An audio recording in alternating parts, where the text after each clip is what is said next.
Hi, it's me again, the Norwegian artist Knut Vikshåland. Gonna show you what I just finished.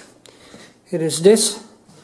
It is painted from sketch to finished product. I had a sketch for many years actually, and I just took it out. So it's not from. It was already finished sketch, so it's from sketch to finished work. And I hope you enjoy the video. And as usual, I hope that you can share my videos on social media and give them a thumbs up and leave a comment and put them into your playlists. And if you want to support my channel and my video making, there's a link to PATRON down here, and go check it out. There's also a monthly prize, a monthly giveaway, one painting to one of my patrons. So if you sign up, you can actually become the lucky owner of a painting of me. So stay cool until next time. I say ya.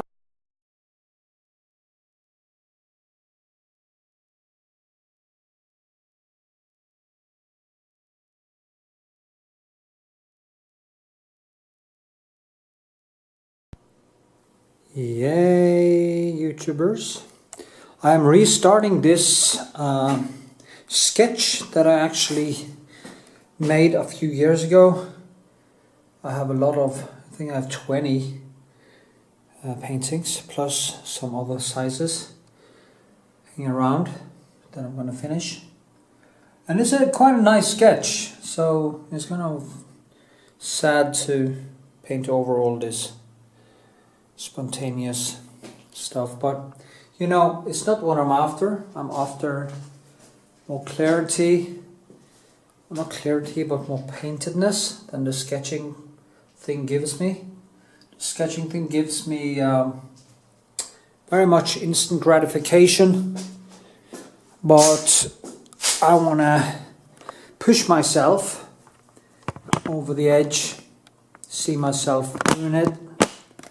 And yeah, just kind of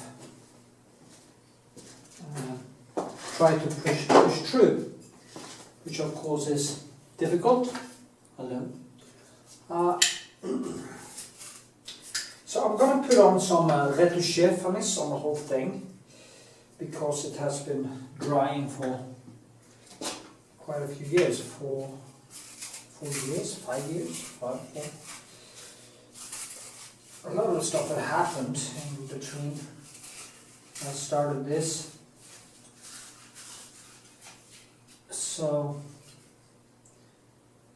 my hip replacement, which feels great now. 7 weeks today actually after my hip replacement, and I have absolutely no pain in my operated foot. I do still have pain in the other one, but I'm gonna do a hip replacement on that one too in this summer. Today is, well, 31st, was yesterday, Friday, so it's night now, actually, like 1 in the morning, something, in Norway, and I'm gonna paint all night on this. And it was actually Friday 7 weeks ago I had my operation, and I can feel like I can feel how my strength and my focus is kind of coming back, because I can actually move around without pain. Well, I have some pain in this one, but it's nothing compared to this one.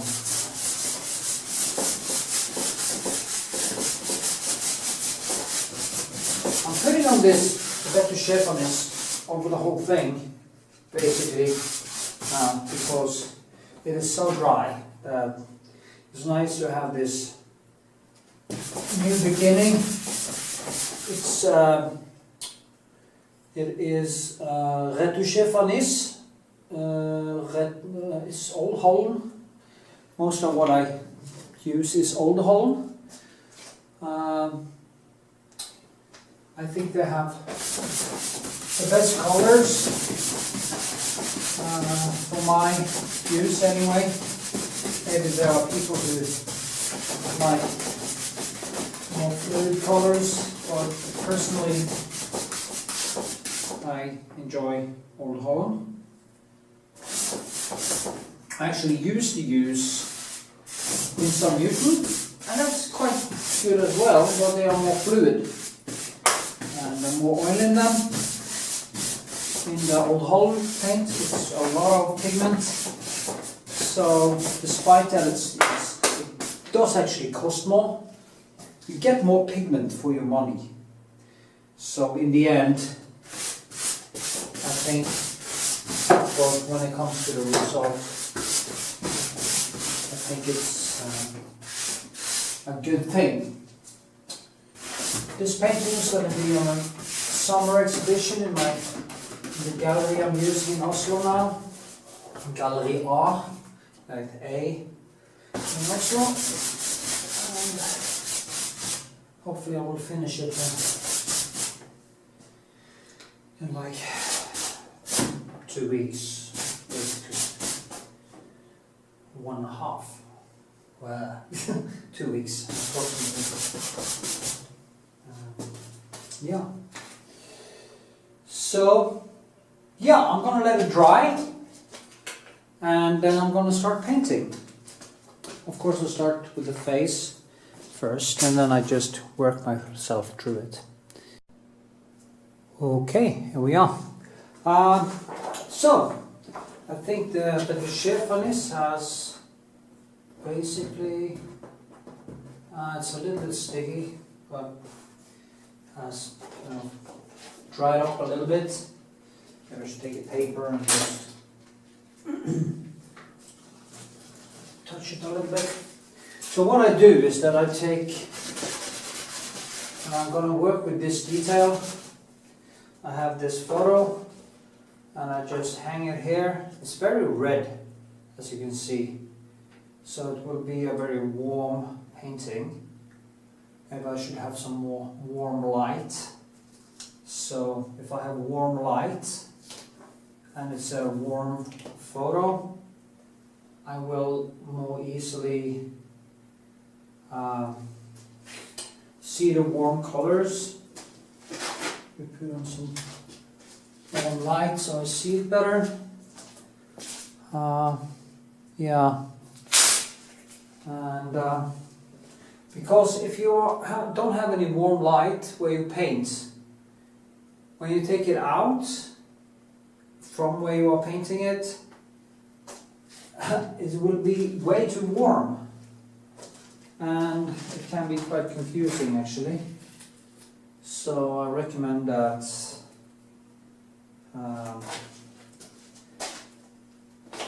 but then again, if you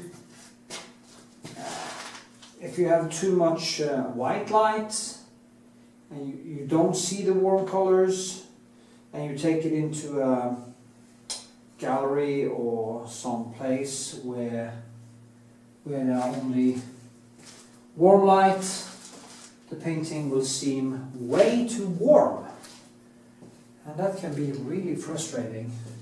So the best thing they say is to paint in daylight, but I think the daylight is way too flat, and the light also tend to differ during the day, so it can be a problem for you after a while. Anyway, yeah, so that's why I want to have a little bit more. If I can zoom a little bit, maybe I should move the camera a little bit closer. Yeah, so you can see what I'm doing. I'm going to do that. Okie dokie dokie. Yeah. So, as you can see, I am now going to start. I don't really need any retouche on this. but I might do it. No, I mean any glaze. I might just do it because I'm used to doing it.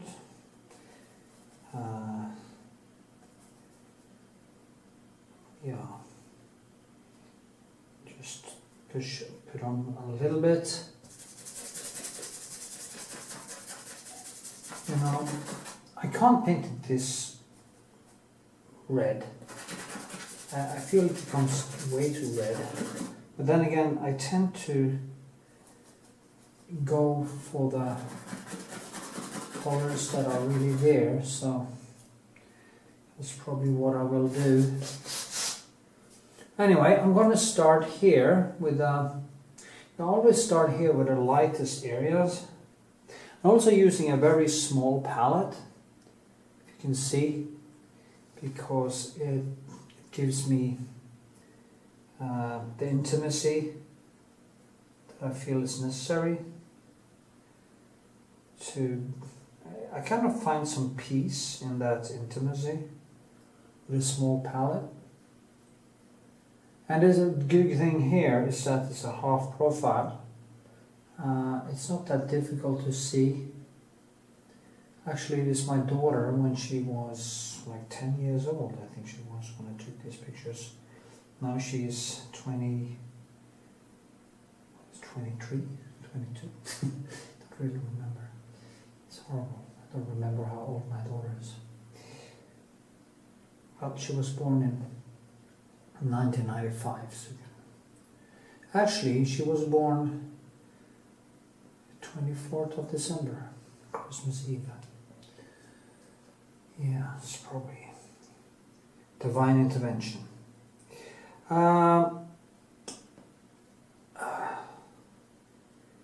Yeah, so I took these pictures. I took a series that I painted some.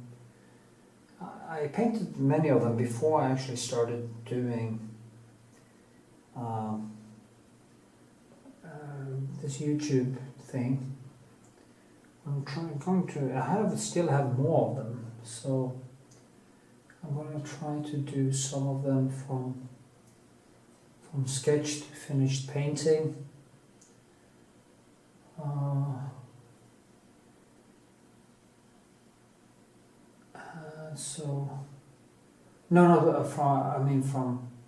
From the whole sketching process to the finished painting, so you can see how I paint it. But right now I just need to do this. The sad thing is that I have a lot of sketches, maybe 20, where most of them I haven't even any footage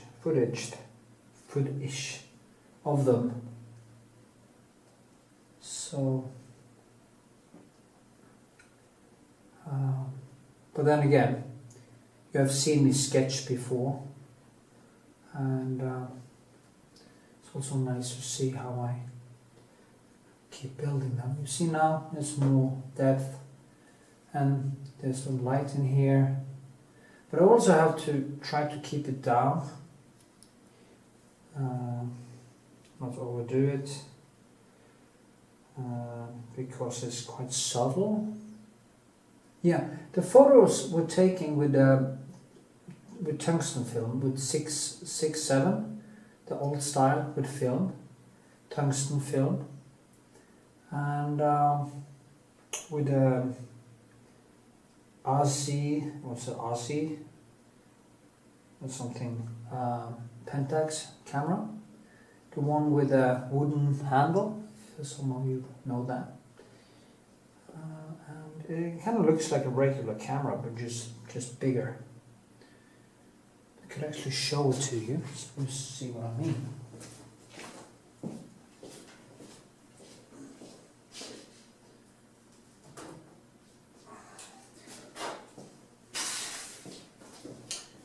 Now, this is the camera I used taking these pictures.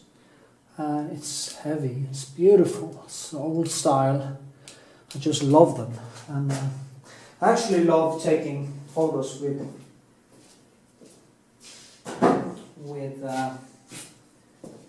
film and scan it and print it myself. I have a A2 printer, so I get big prints. I do not understand. I see some people are using maybe a laptop or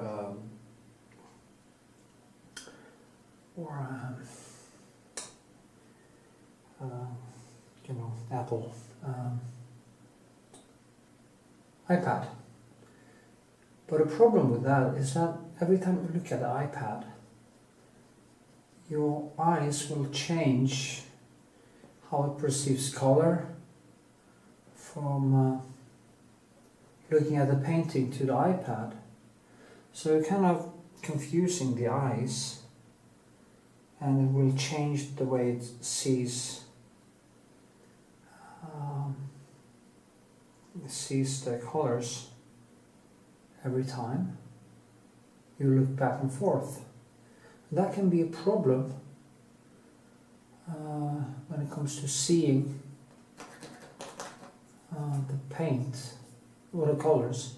It's like going from a sunny room into a room filled with fluorescent lights or other types of lights, and it will actually confuse your eyes. So I recommend using photos and learn how to print and stuff, but I mean, it's not my problem, but that's how I prefer to do it. Yeah, so now you know. That is my secret. No, it's not a secret. I don't have many secrets. Because I know that for people to learn how to paint, they have to paint. I have learned people to paint before, tried to, some have succeeded quite well, others hasn't, and there's always this common thing why they don't succeed. It is because they don't do what I say. First of all, you have to paint as much as you can, and you have to be not be concerned of being an artist, but concern yourself with the painting. The artist is in you anyway. Above all, don't become a pretentious ass that believes that you are better than you are. Have some objective standard, like the classics or the best painters in world history, and focus on texture and paint. Focus on building different textures. There's a big difference between the cloth and the skin. I kind of build it in the same way, but the level, when I start working with these, it's very thick with color here, already put in. If you look at one of The Girl That Stands in Water of Rembrandt, it's a very crude painting. It's beautiful. I have actually doing I started on a copy. It's actually small in real life, but I actually started copying it. I have it. Why? Yeah. And one more thing: finish stuff. Don't do like me, having 30 unfinished paintings at the same time. That kind of drives you nuts, and then you just keep adding to the problem, just adding more, which of course is crazy. So as I told my daughter today, that I'm going to start digging myself out of this hole and just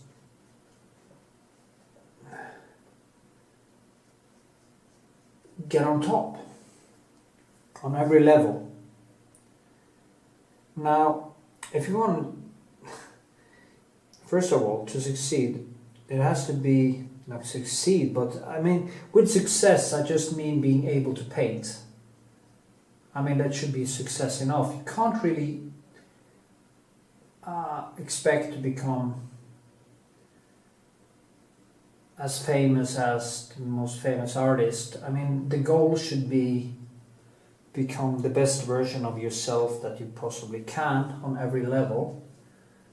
And hopefully, if you do your job as a painter and you keep painting and keep insisting and you keep being honest with yourself and your level, and you don't stop and you don't let all the problems you will meet put you down, you will actually, maybe at some point, you will succeed.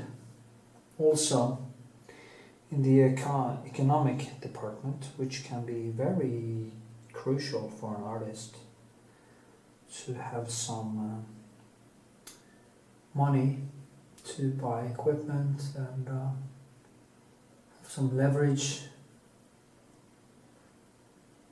Oh, so nice when it's like this. It's almost annoying that I have to, sometimes I just wish I could stop, but it's not me. I have to give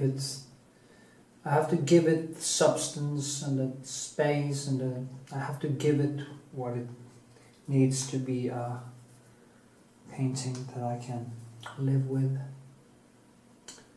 Yeah. Sketches aren't enough for me. For me. It's very important when you talk about art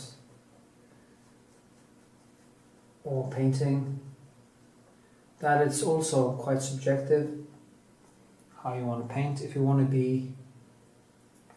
be impressionist, you can be an impressionist, but you still must have a objective standard. And if you're an impressionist, you should have Delacroix, all the greats from that period as your objective standard. And if you want to go more classical, like me, you should have Vermeer, Rembrandt, and these people as your objective standard, because then you will have something to stretch. Never look to the people who are worse than you, because you can't learn anything from them anyway. Having ideals or heroes that aren't better than you won't challenge you. So, I'm better than this, so I can relax. So I had this friend, I'm still my friend, but I haven't seen him in a few years. He was a raving alcoholic, and he told me, and he also used some drugs, and he told me that he kept kind of not raising the bar, but lowering the bar. And he remembered walking past one of these street people that's sitting there snorting in glue and stuff. And he said to himself, well, and he was actually smoking heroin and stuff. And he's told himself that, well, at least I'm not doing that. And that was when it said bang in his head, and he decided to change his life. And he told me that if I ever start drinking again, or using again, he was going to commit suicide, period. Because he didn't want to go through the whole thing again. And he succeeded. Today he lives in Denmark. He is a musician. He was a musician then. And he has a few kids and a wife and a home. He's a great guy. He succeeded with stopping. And that was because he stopped looking down and comparing himself with people that was worse, but raised the bar. He wanted to live a good life, and if he couldn't, he didn't want to live at all. And that is kind of how I think when it comes to the painting, that if I can't get better, because as I usually say, I'm very glad that people like my paintings more than I do, because I'm extremely critical to my own stuff, and thus I know that people like what I do. I also sometimes feel that they are blind to what I see I'm lacking and where I should be able to go deeper, better. I'm even close to being a Rembrandt or a Vermeer or a Turner or whatever I do also. So with that objective standard, I know where I am. I know approximately how far I've come, and I realize now that during my short lifespan, I probably will never reach. I probably wouldn't reach that level anyway, because the best of the best started when they were kids, and it's like trying to become world champion in chess from you are like 23, 20 something and out, and you meet kids or people who have been playing chess on master level when they are kids, and it's very hard to compete with that.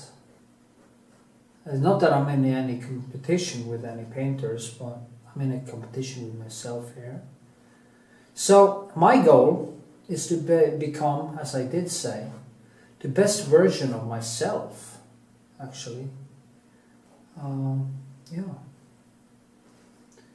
Because that is the kind of trying to reach out and try to become as close as I can to my objective standard in the lifetime I have left. Hopefully science will do a lot of breakthroughs in my lifetime, and if I have money in the bank and have a little bit of luck, I will be able to paint beautiful paintings when I'm 100 more, and every day give life some inherent meaning, not inherent of course, some meaning, while I wait for my existence to cease, this blip of an existence in an infinite universe. Wow, these thoughts are just so amazing. Anyway, I'm not going to go into the universe thing right now. It will be a digression.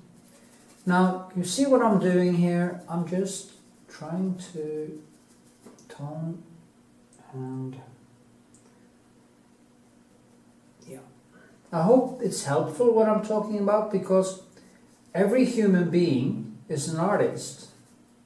Now, when people talking about this nauseating noise that is called talent, it is often people, artists, who are so self-absorbed, that they actually believe that they are special.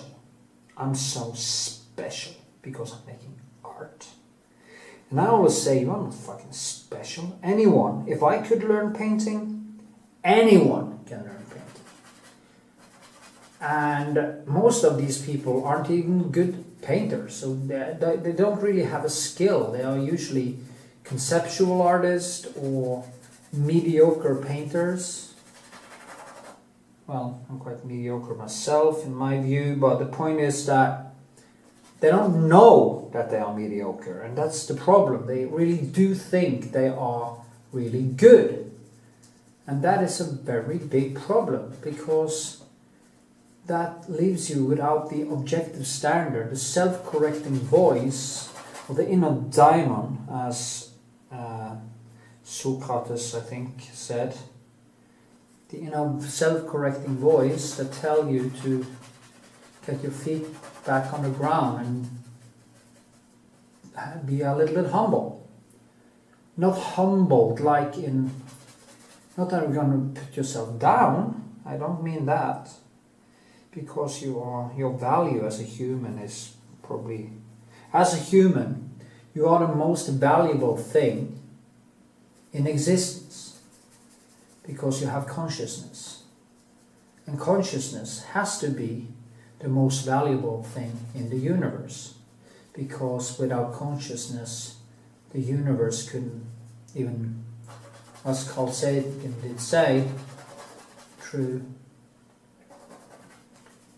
us the universe can see itself, and without us there is no consciousness. So you are extremely valuable. Whatever you do, whatever how much time you're wasting, or how, you are the most valuable thing in the universe. So please use it, put it to purpose. It's so important. Don't waste it. I've wasted so much time myself that I almost want to puke sometimes, because I regret throwing away so much time and money. So I kind of at some point lost a little bit of my momentum, because I became complacent, and I thought that spending money and living, partying wouldn't affect me, and it kind of did. So every hour you throw away will come back and bite your ass, so don't waste time. Anyway, blah blah blah, as usual. I start ranting on painting.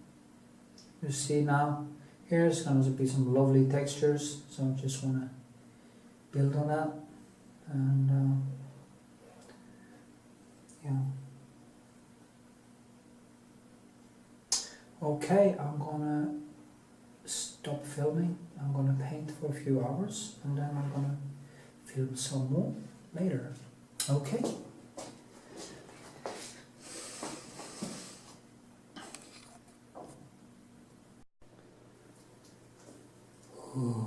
Okay. Yeah, been working for a while, and didn't get that much done actually, but got some done, and I'm building now. There's so many different colors in this dress that I have to. It's yellows, and it's red, and it's so vivid that I can actually just pour on some colors for once. Just let the demons loose.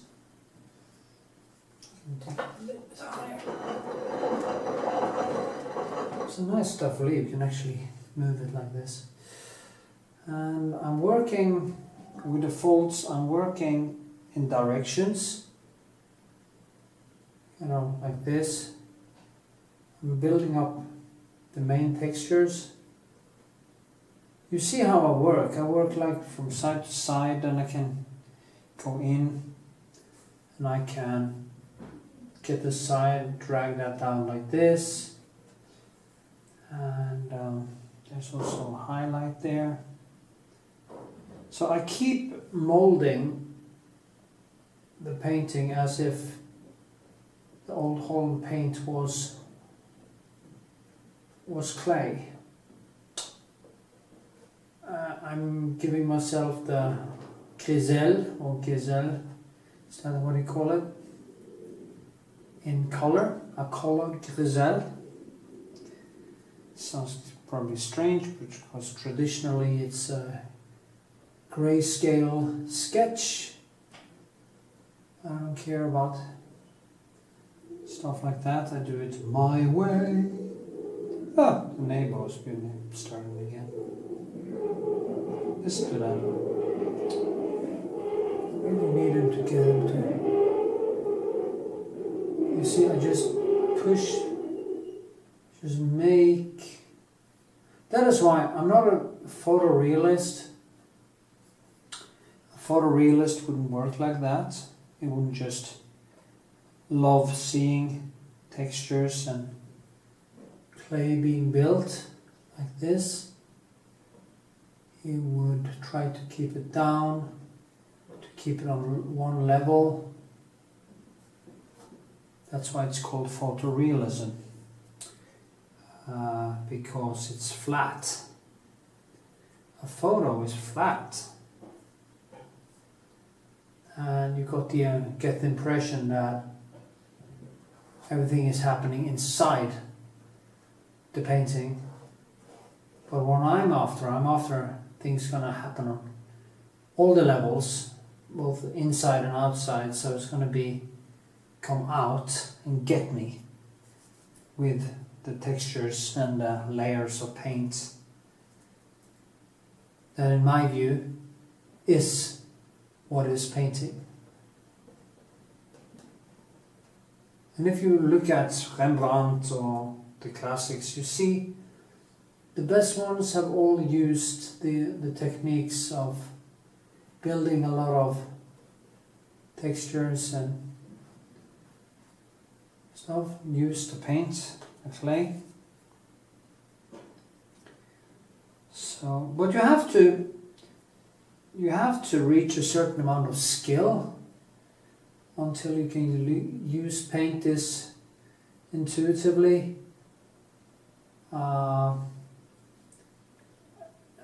Because as a beginner, you don't have the skills to plan in that way. Oh, that was wrong. That was too much texture there, because the chest is actually skin, so I don't want it to be the same level as the dress. That's why I did this now, to tone it down a little bit. And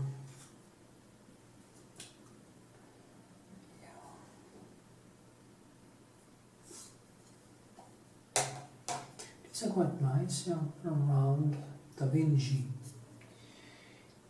Maybe I should try some. If they make pencils, I don't really know if Old Holland makes pencils actually. Yeah.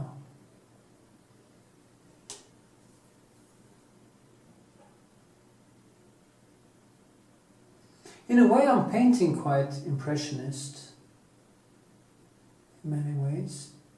I wouldn't call it impressionist painting, of course it isn't, but, or maybe it is, I don't know. Somebody else should judge. It's very hard as a painter to judge one's own work. It becomes so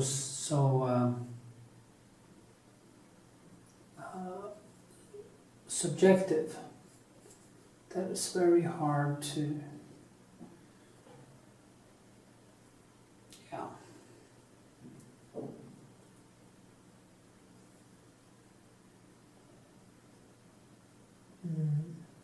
See, I just pour on, and then I go over it with more color, so I'm kind of pushing the color into the white textures I'm building.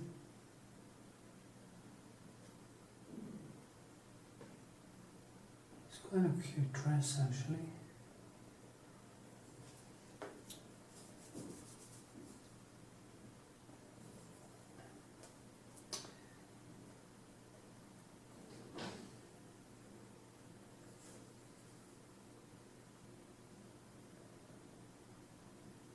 Mm-hmm.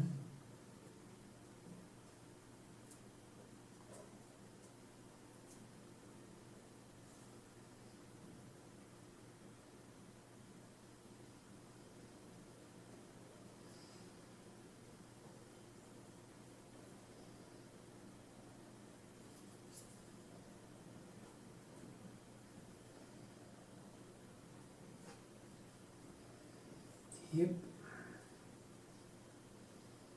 It's very nice here because she's a little, some of the seawater has gotten into her dress and get this nice different tone where it's wet compared to where it's not.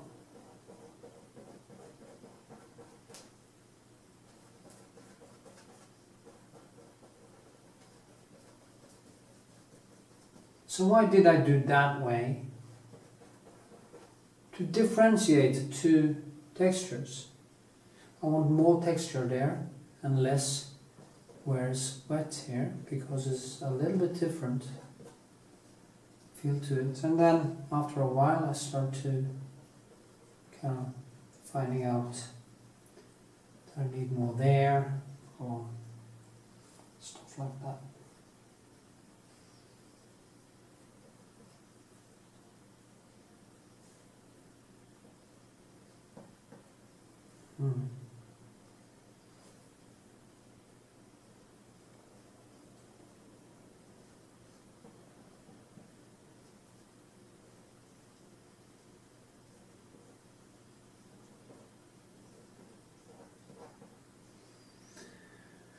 Okay.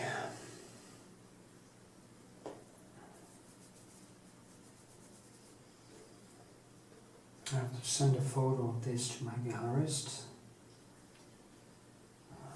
today actually, so it's going to get unfinished, but it's kind of a nice sketch anyway, so I can actually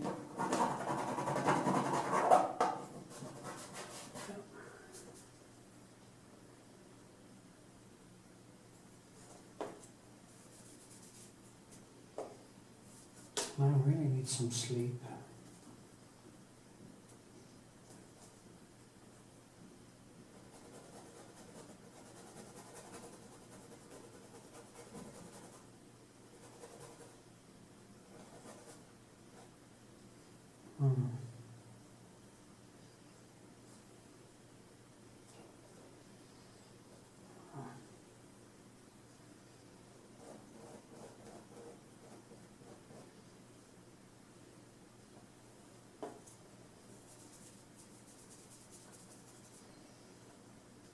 I wish I could have done some more on it before sending it off, but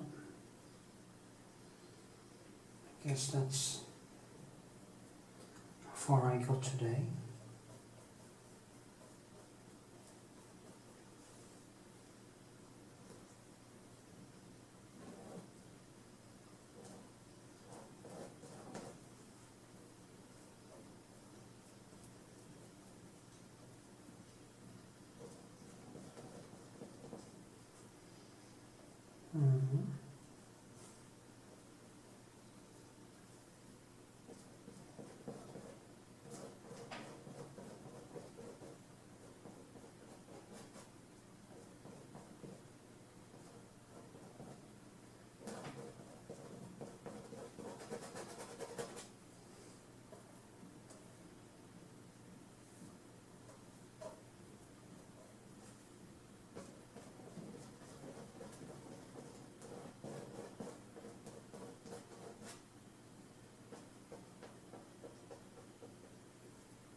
Yeah, I don't have any more white anyway, and I need to clean my pencils. It's very dirty now. So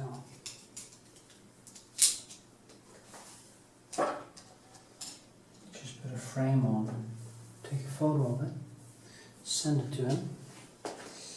So just continue working with it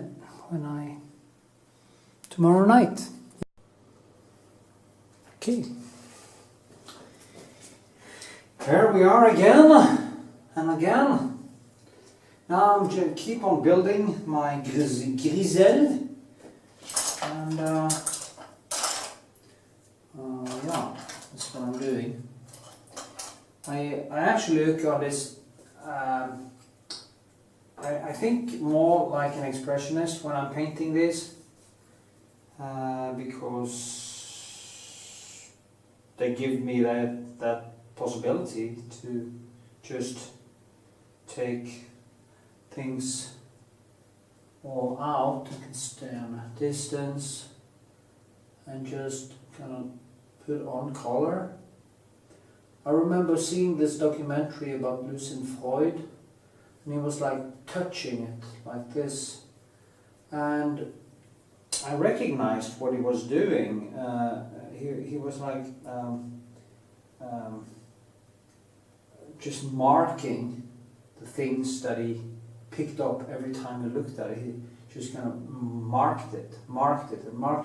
So he kind of built up his paintings by marking, and it was quite special actually. You should look it up.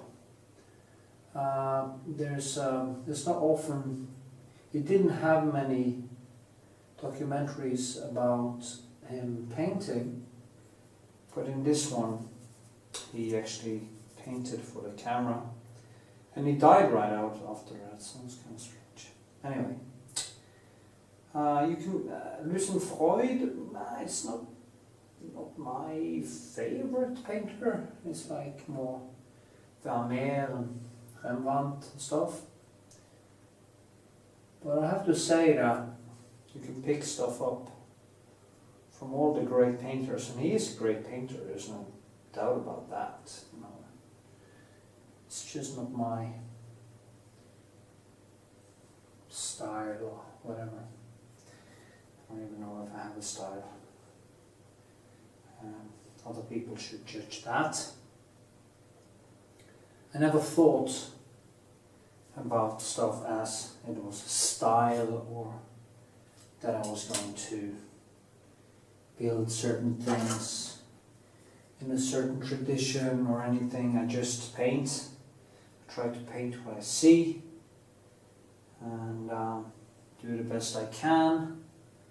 I don't have any hang-ups when it comes to the time. I'm not trying to look like the old masters or anything. I just try to paint.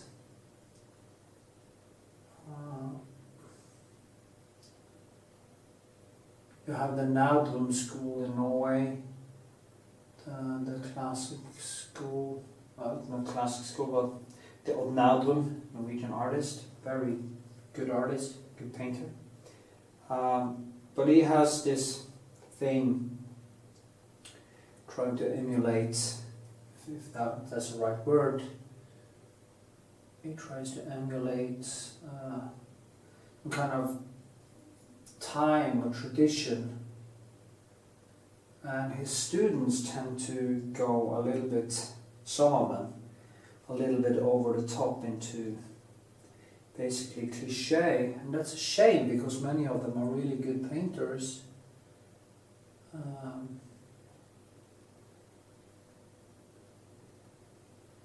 So you shouldn't try to pick up the psychology of the ones you are learning from. What you should learn is just the paint itself. How does he put the paint on, how does his textures evolve? I guess that is what is important.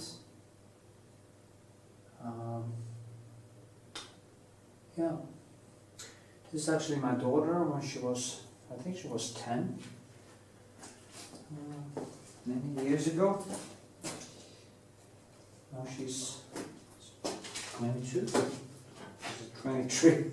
Let's see, to ask her tomorrow. 23. But she was born Christmas Eve, 1995, and that was 2019. So what is that? That is 25 was 10. 215 was, she's 24?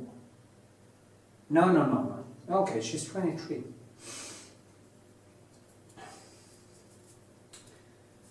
Let's count. Jesus.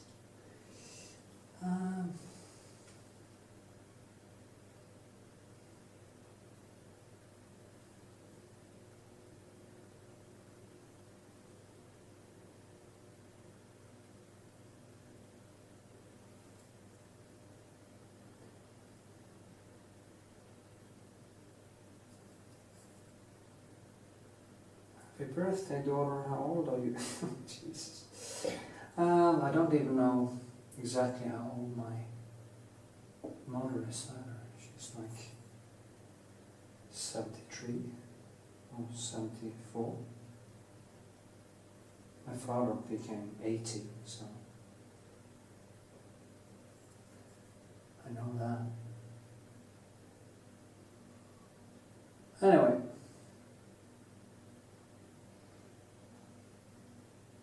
And I'm 25, so still 27. Okay.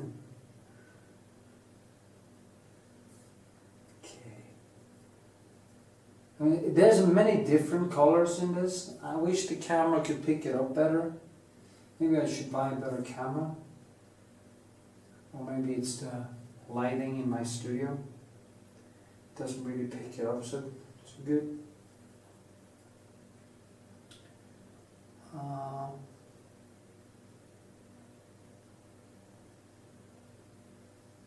See.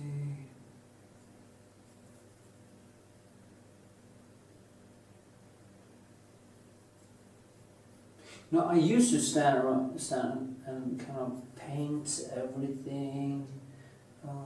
Well, I kind of tend to do that also, but I'm freer. When you become a better painter, you tend to become a little bit freer. It also depends what kind of painter you are. If you're a photorealist, I guess you have to stick with the extreme detail to get that feeling of like David Casson and these people who are doing a little bit flatter paintings.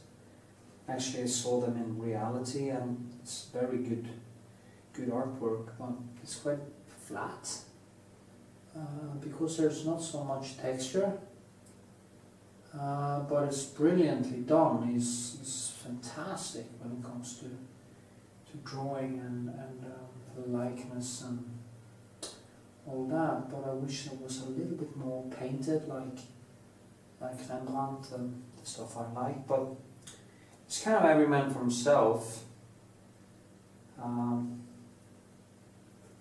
So, yeah.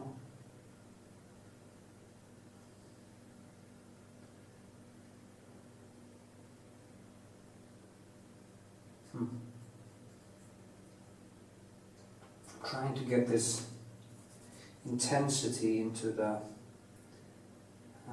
thing. So I try to put up against each other green and red and all kinds of colors. Because it's very easy to do too much, and then you just lose the whole thing, and that is not fun at all. So, yeah.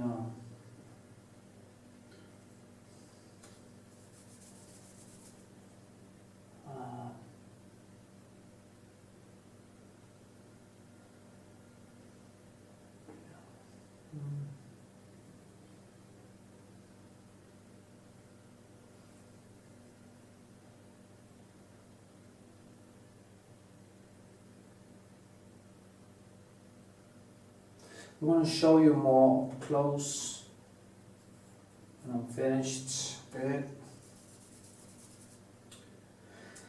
so you can actually see how the textures are built.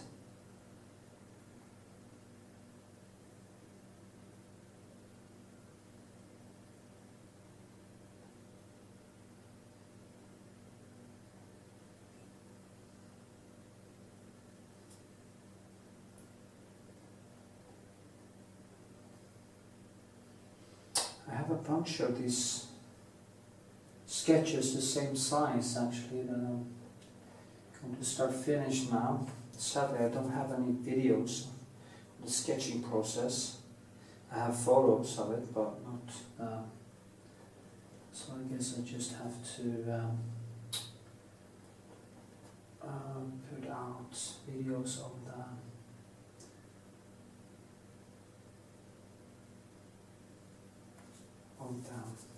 From sketch to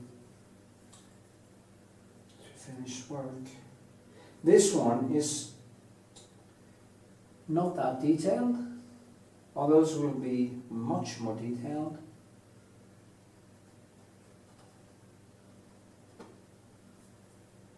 So yeah.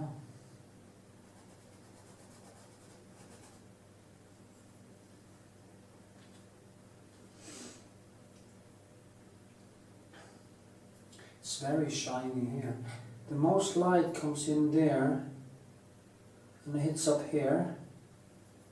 And when this dries a little bit, I will tone that down. I've actually put on way too much now, because this is not supposed to be so high up.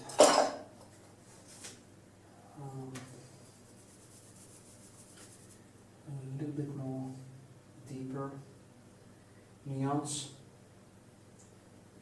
a little bit blue in it.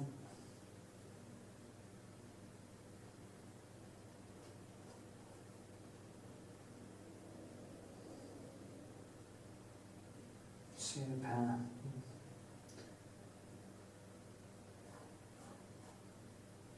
Yeah, and then there's a light here. But then again there's a shadow behind there, which actually explains, and that is in kind of bluish neons. This.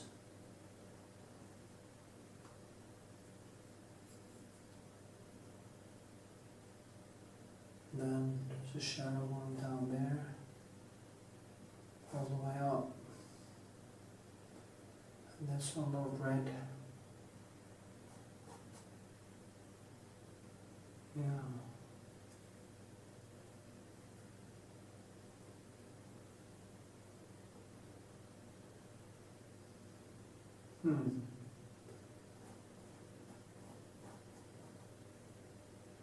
I should actually wait until that is dried and just do a lasso over, glaze over it. So, yeah.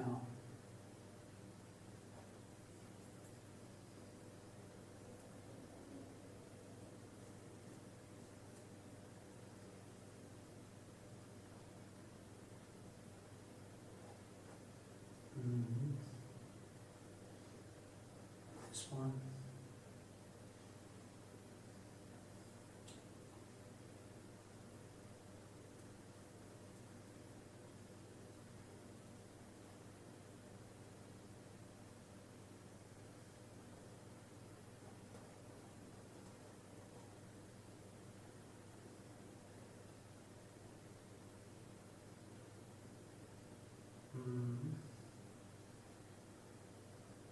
Yeah, I see.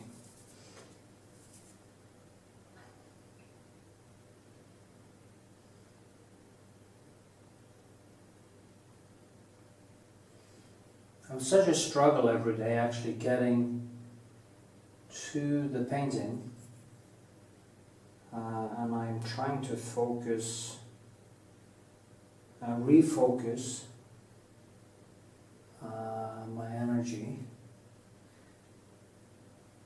It's almost like I've been so fatigued for the last couple of years because of my hip pain and stiffness and stuff, and now it's actually quite okay, and I'm going to operate one more foot soon this summer, so and then I hope to get back into the groove really, because the pain actually made, if I was standing and painting for a few hours, I stiffened up so much that I almost couldn't move.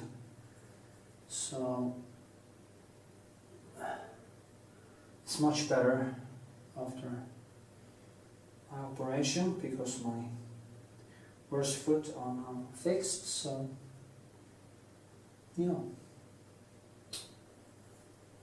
of course it's just 7.5 weeks ago, so it's not top. I can't start kicking it again and stuff like that, but my flexibility is slowly coming back, and I'm training and doing all the necessary rebuilding. It's a good thing. I love being physical, I love training, I love exercise, I love martial arts, I love boxing, I love the pain. So to me it's kind of it's not something I have to force myself to do. It is basically something I have to force myself not to do, because I tend to go too far with the training and stuff, and that was also why I fucked up my hips. So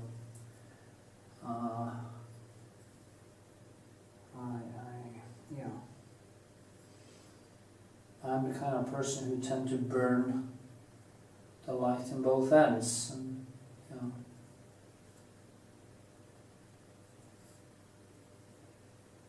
I have to be a little bit careful now so I don't ruin my new artificial hip, that doesn't loosen or something.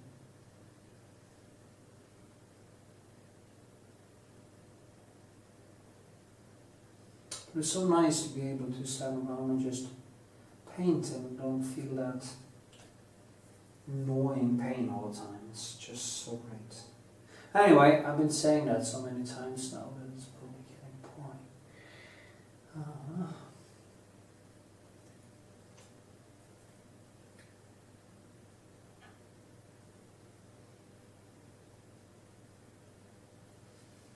Okay, I'm gonna paint for a few hours and then I'm gonna film some more for you. So, okay. Yeah, I'm doing some work here on this hand, and it's quite slow, but yeah, I'm using a very small palette actually, because it's always nice to have the control of the process that the small palette gives you when you are doing smaller detail.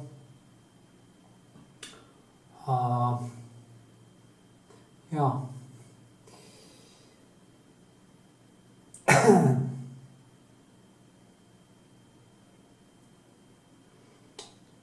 Drinking a lot of green tea these days, and I'm sticking to my keto diet with basically no carbs, and I can feel how my brain is just crystal clear. So great. I would recommend it to stay away from all the carbs and try to put your body into ketosis, fat burning. It kind of evens out your really evens out your own blood sugar, and all the cravings go away, restlessness. It's very typical for an artist to have a lot of restlessness in him, in her or him. Many of us do have the hyperactive brain, and if we eat too much sugar, we tend to lose focus. And I have figured out a way to eat that makes me calm. And it kind of affects many different things. It affects even my use of entertainment and other shit I don't even want to mention. It kind of limits the bad sides of me to have a constant blood sugar. So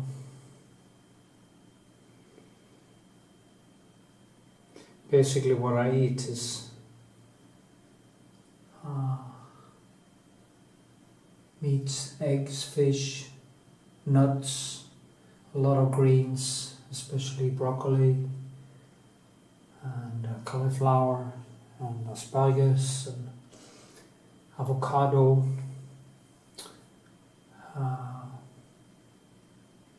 Yeah, and I also have a little bit of fruit, but not much, like I used to do. So yeah, and it kind of leaves me with this nice fluid feeling where I actually feel quite happy and content. I do have a very restless brain, and it always tends to try to force me out to meet girls or friends, or to eat the wrong food, or see too much TV series or whatever. But when I manage to put my blood sugar to rest, all these things just go away, and I really go into this deep, beautiful flow, and I get so content. And of course my body gets better, my training is better. Yeah, so I recommend you. I think I want to make a video, a big think video, of how to deal with being an artist, because we are doing so many mistakes, especially if you're a young artist. I did so many mistakes, and I just wish I didn't do this many mistakes, like starting to party too much, trying to live this, this myth, the artist myth, and it almost cost me everything. And yeah, now I'm just in a balance. I have battled down all the demons, and most of them anyway. So it's good.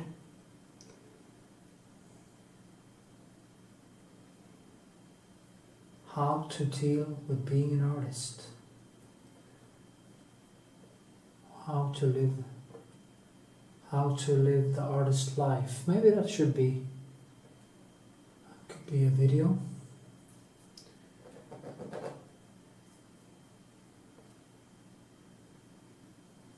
If I could give advice to young people,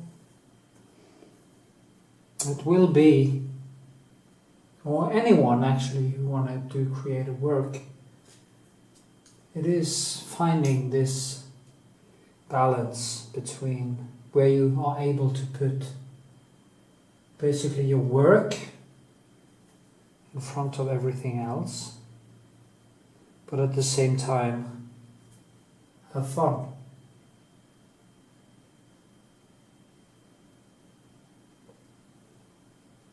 I call it luck enhancement. It's like when I drink wine now, I don't binge like I used to. I could drink a bottle of wine and a couple of whiskeys in like 45 minutes before I went out into the city, and we kept on partying. Then I was kind of hungover for a week or a few days, and when I felt good again, I started to feel good, the abstinence started to kick in, and we went out again, and that was the routine really for many years. And I got a lot of shit done anyway, strangely enough, and I did exercise like crazy on top of it, so many times I wonder how I could actually keep it up. But I do have an enormous stamina, and but it ended. It came back to haunt me at some point, and I've used the last few years to rebuild. It also probably gave me a lot of inflammation in my body, who led to my arthritis and hip replacements. So one has to think about the body as a whole organism. There is no difference between you and your body. Take care of your body, put that one first, and then you can actually have your cake and eat it too. Because now if I go out and I drink maybe a bottle of wine a night or 4 glasses. I try to stop at 3 glasses because that gives me the best buzz. And I do it like maybe once a month. And then I have the occasional party in my studio where I consume a little bit more. But I managed to turn alcohol into a friend. From being a mortal enemy, I managed to kind of turn it into a friend.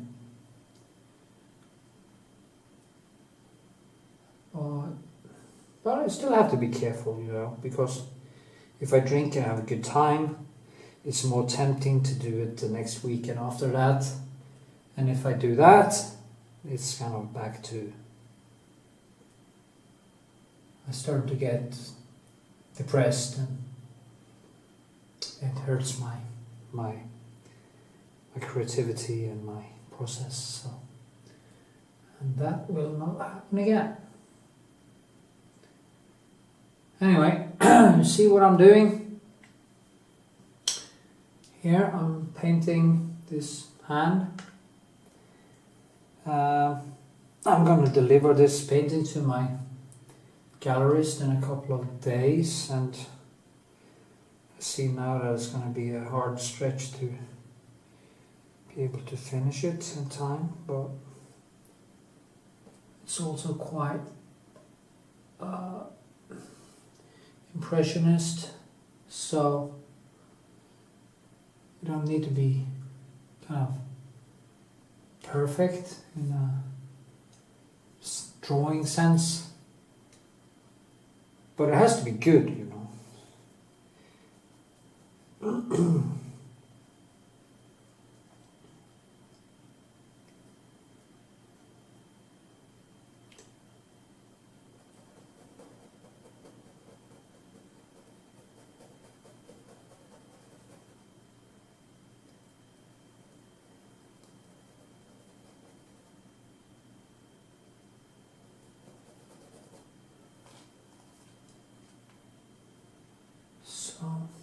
Okay.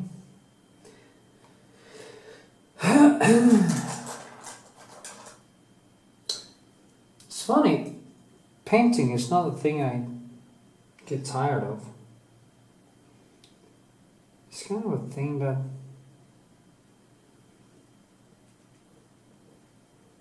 kind of like dance or martial arts or something. I don't get tired of it. Like sex, I don't really get tired of it.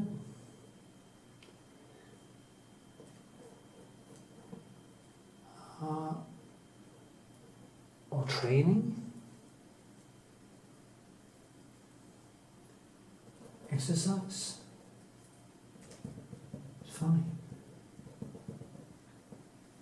The meaning of life is putting color on the canvas.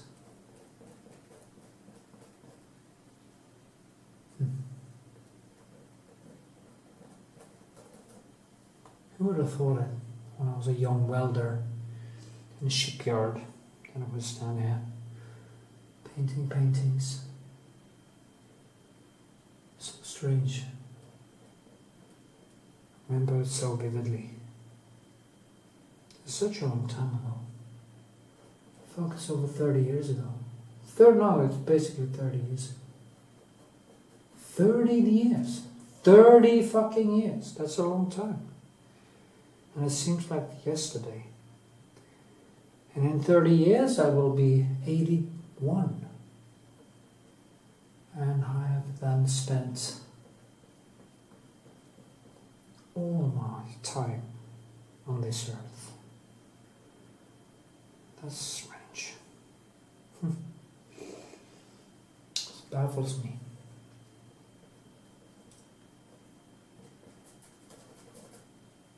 So the good thing is that I now realize that I'm out of time. And there is no more room for bullshit. If I'm gonna be able to see the things I want to see finished before I die. Sorry for not talking about painting. Sometimes I just sick of it, talking about it, because I'm talking about the same things over and over again. Maybe you could learn from just watching me paint. I think I want to start doing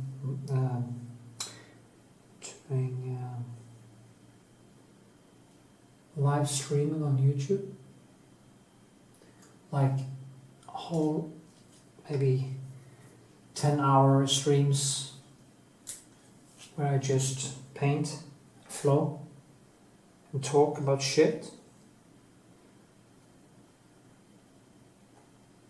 About painting, about life, about everything. I could answer your questions if you want to look at it or want to watch. I can.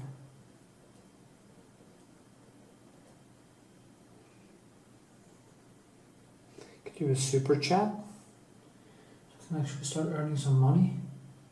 That could be nice.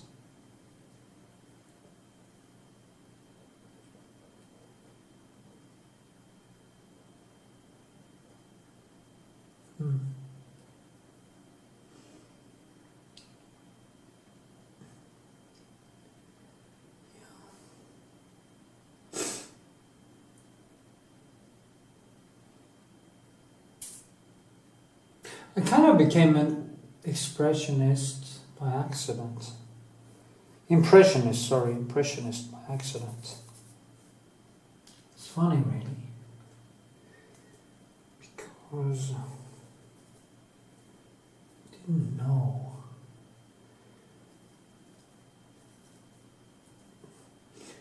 You know, when we are young and we don't see, we don't really know what we are doing. It's very hard to see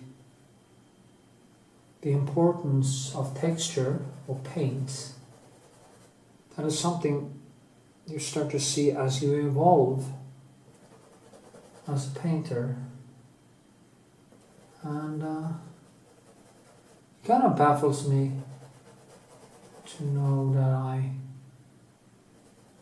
not just fell in love with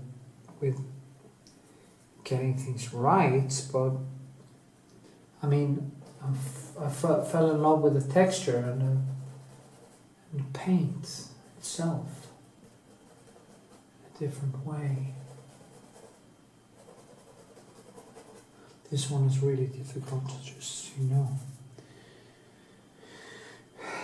because the nuance here kind of reflects the sea.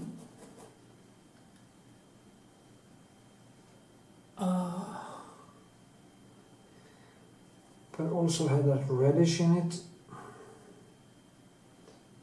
which makes it quite difficult.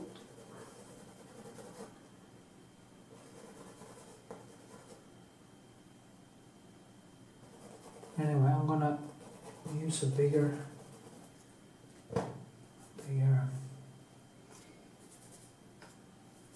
pencil. No, a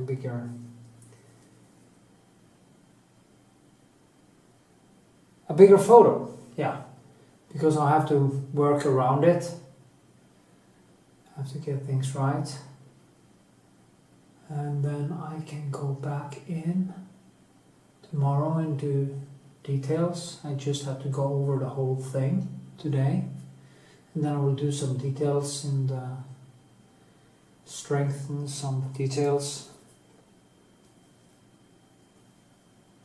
The good thing is that the face and the figure is very nice, and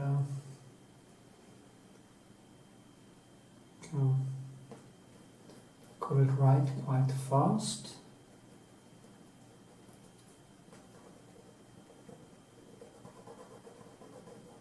So the worst part is in the box. But you know, you always wish you had more time to enhance different details and stuff, like the lights and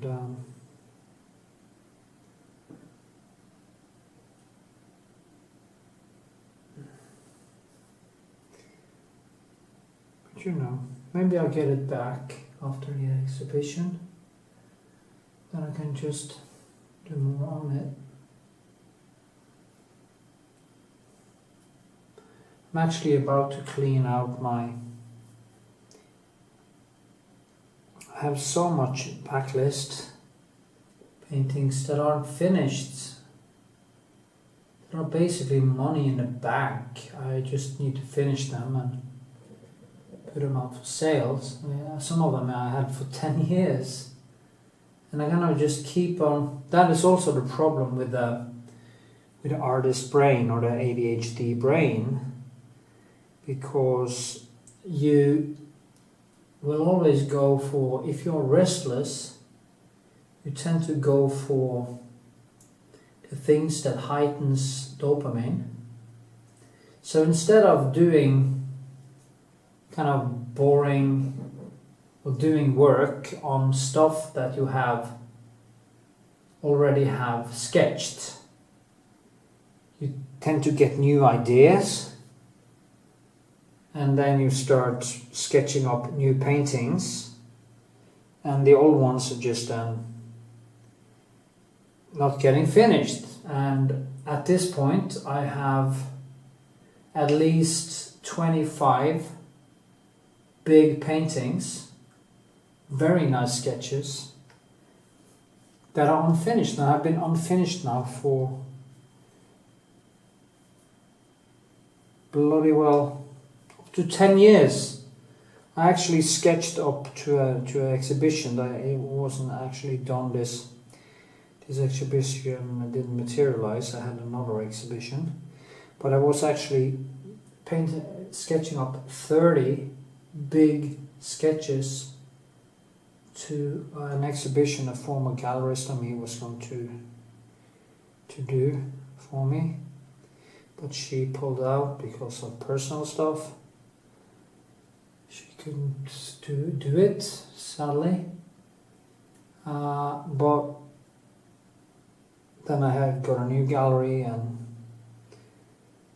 but it wasn't that big, so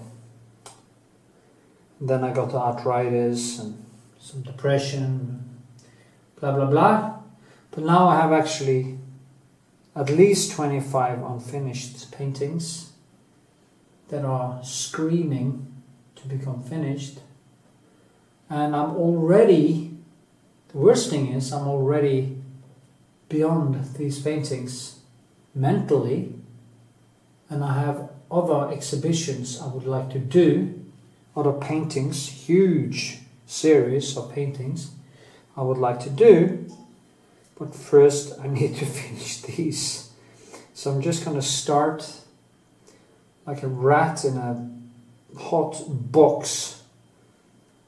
I'm going to dig myself out of the thing, or like a rat, like in front of a wall, brick or a concrete wall, with the smell of some beautiful cheese on the other side, and I just need to dig through this wall to get to the other side. And that is exactly what I'm going to do. I feel so great now that I'm going to start digging. I'm going to start digging and digging and digging until I'm done, so that I can get all the other stuff done. Just need some white.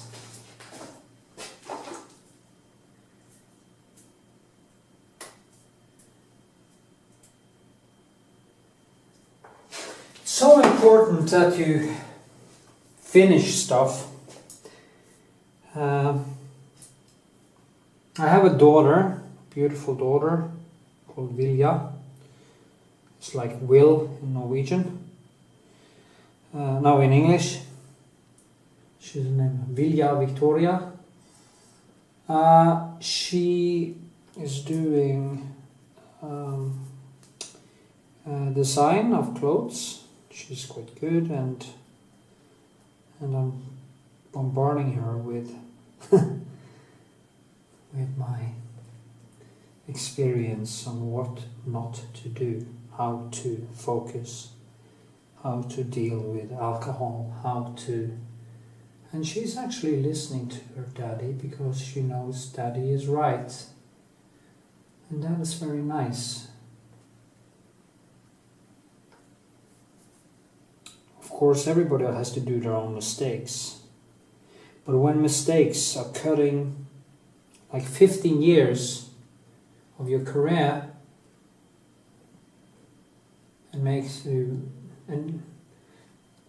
unable to reach your goals, most people don't have time for that, and I didn't have time for it either. So if you can focus, paint, or focus on what you want to see done without letting other shit distract you, that is perfect. Because even if you are focused like a samurai, you will meet problems anyway. And one more thing, take care of your money. Put some money into the bank. Don't do like me. I used money like I was Paris Hilton. And if you then get into a different situation, you don't have the leverage or the fuck you money to just take a step back and live off what you put away. So that is also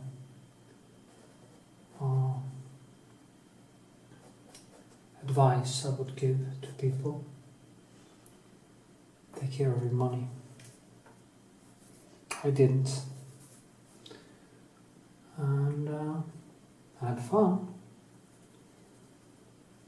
But paying for expensive hotels in New York for friends several times, and using money like there were no tomorrow is not good for your career. Because when you are out of money, you will start to stress to get it.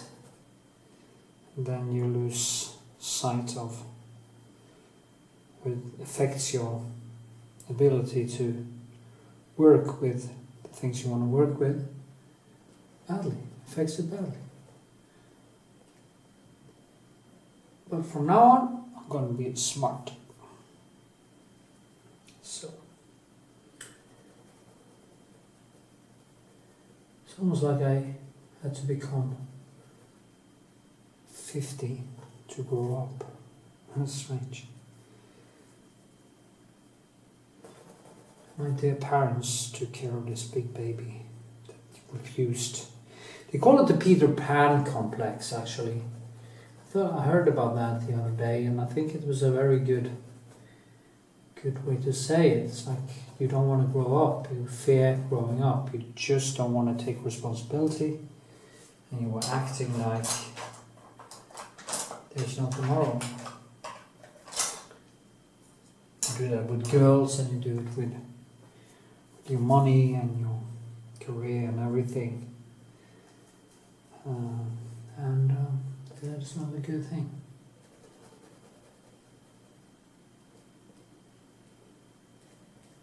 See how I'm working? Up and down, up and down.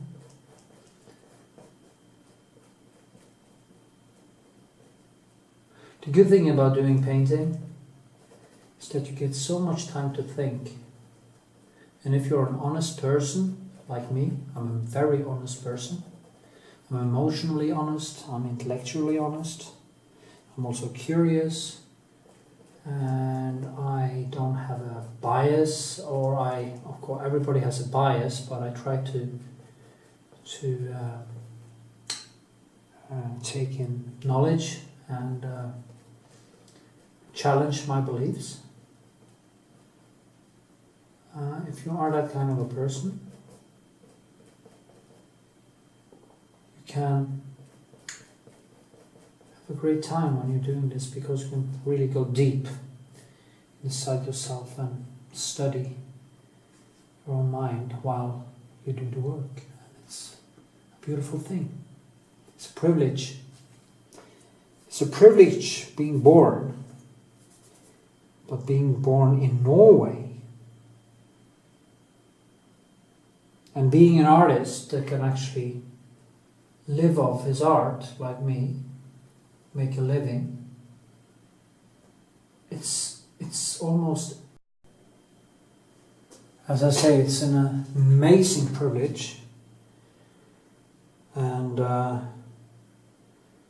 one has to be unbelievably grateful to be in that situation, and then also use it to something constructive instead of wasting it on TV series and partying and porn and bullshit. One has to respect life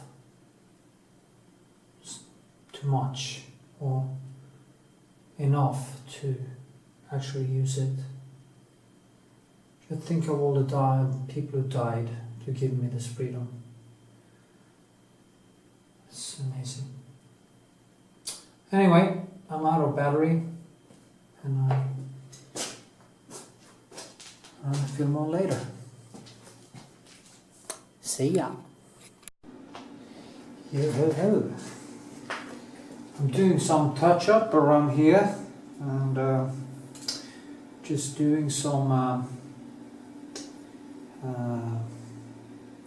making some stuff in the cloth, you know, some small things that gives it a little bit of more life.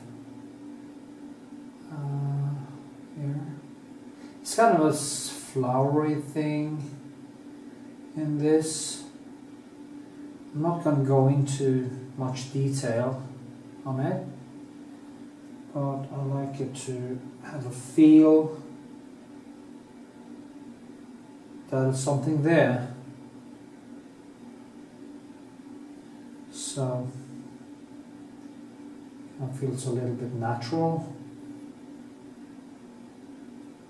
You know, when you look at the way Rembrandt did these things, when you look at his cloth in many of his late paintings, it's really fascinating to see how he has used the paint. Very impressionist, very focused, but loose. And I think it might have been a combination of him probably becoming a little bit short-sighted and the possibility that I actually just fell in love with texture and stuff like me.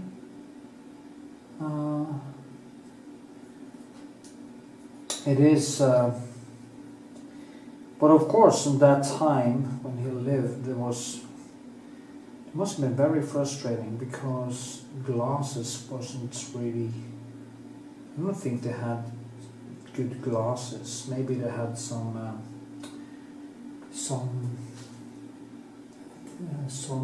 kind of glass thing to magnification glasses or something. I don't know. Maybe I should check that out. Since I don't know, I don't like not knowing, so I'm gonna check that out. Anyway, I have become a little bit long-sighted myself, and it has affected my paintings. I think it might even have made them better because I put in more texture and more paint now. Maybe that is also just that I have become a better painter, or choosing in a different way, having a more paint-ish approach to it. I mean, in the beginning when I was painting, it was more about creating a good motif, getting the drawing right and stuff, and I didn't really know much or enough to, you know, it's hard to know when you don't have the experience you need. It's very hard to know.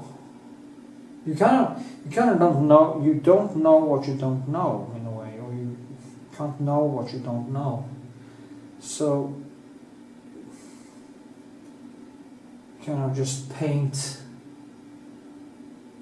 kind of randomly, or like you're driving a car without actually being able to predict the road in front of you. And as you progress, as you become better, you actually start to foresee things much better, and that turns you into a better painter.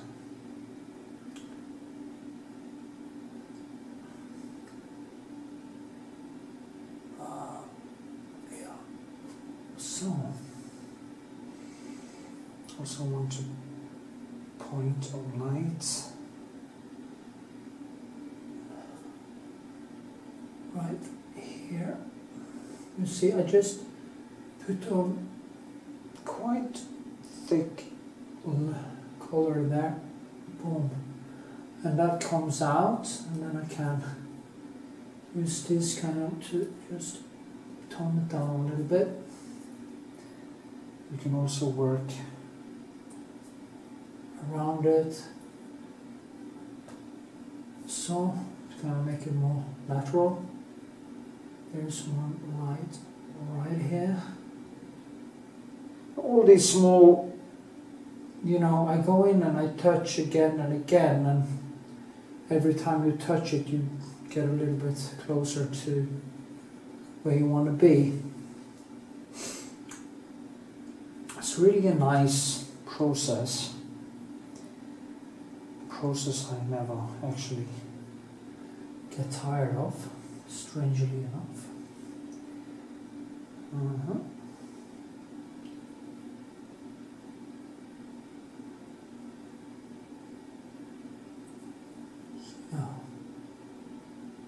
So there's a little thing here. So you see, I also use this side if I want to shake something up. Then I'm going to work at the legs. So I need a different photograph.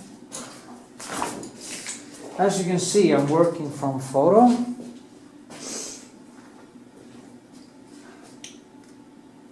And there's many reasons for that.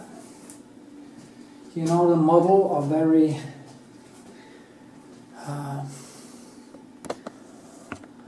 the model is kind of patient. It's like painting a self-portrait in a way. You know that the model won't get tired of it and leave before the thing is finished.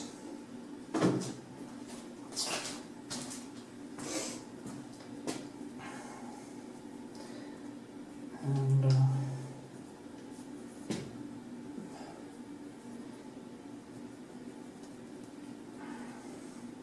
I'm going to do the landscape tonight.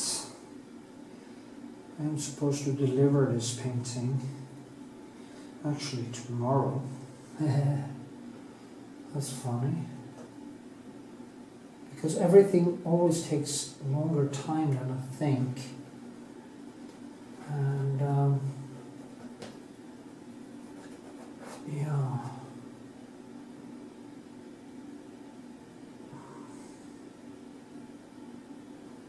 You know, you think you have something, now it's okay, now I can let it go, you know, and suddenly you start seeing all these other things that you didn't really see, and you start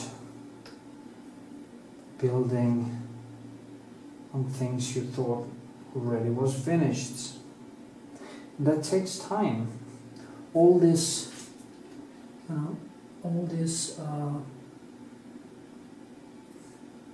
overpaint takes time, believe it or not. And you have to have patience to do this work. It's not something for weak souls. You have to endure a lot of frustration and meeting your own skill wall all the time, feeling that you're not good enough. And that's a good thing, because you aren't good enough. If you think you're good enough, you stop and become a smug asshole. And you don't want to be that.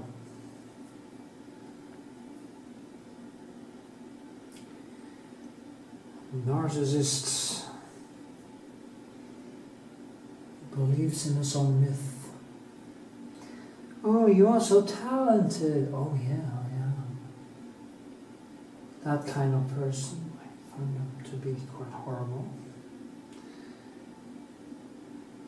So, anyway, blah blah blah. See, now I'm just gonna try to put in some highlights to get it to become a little bit more natural. You know, it's not going to be perfectly photorealism. That's not my goal here. If it were, I could just give up now and let it dry and then start painting over it 10 more times. And I might do that someday, but this is not in this painting.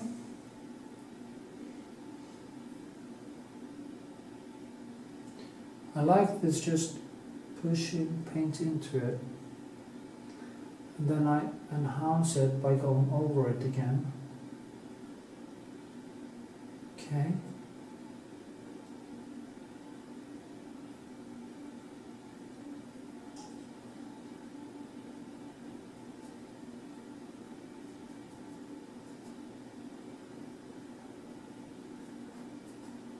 You know, it's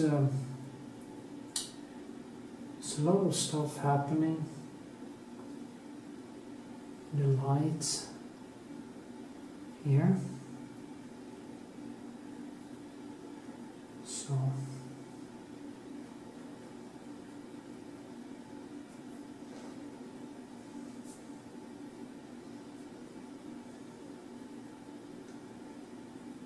now there.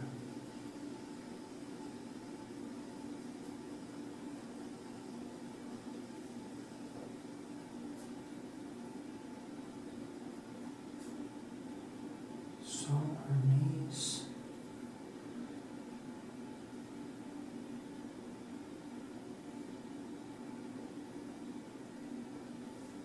There. Little highlights. That was too much, of course. So I have to go over it. Then I just touch it. Go over it a little bit. And then I touch it a little bit more up so we get more a dynamic thing going on.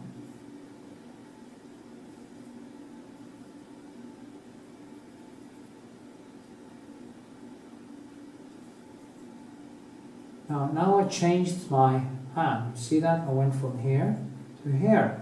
So why did I do that? Because I'm going to drag it down like this, and I'm going to give it a kind of a swoosh. And that is also with painting. It's like using a piano. I'm going to teach myself how to play the piano at some point, because I think it's more the same thing. It's not just the colors and how you put the colors on. There's also the pressure on the brush, the direction. And it's the same thing, I think. I think I can hear that when I listen to piano music. Probably also guitar and everything. You know, you have to feel the right pressure to create all the nuance in the different tones. And it's the same thing with painting.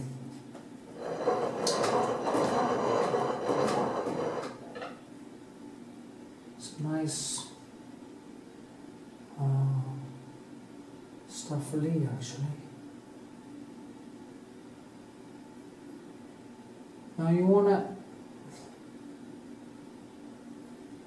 A good example is, as I said earlier, I think it was in this. You should watch Lucien Freud paint. It's very interesting because he kind of choosing and touching all the time. I remember the sculpture teacher and art school, the Polish guy I was talking about earlier. When he had a lump of clay, he knew exactly how he was going to build. He was so good at foreseeing the future and what he was doing that he didn't need to add more clay. He could actually just look at this lump of clay and know exactly how much he would need. Instead of adding more, he just moved it around until he didn't have any more left. And it made perfect sense. And that is so impressive. That is so beautiful. And I almost wish that I could have understood him better when I actually went to art school. I could have learned so much from him. Talking in this way now, the things I know now, but I didn't know these things, so it's impossible to understand. I saw there was something there, but I didn't understand what it was. It was kind of scary in a way.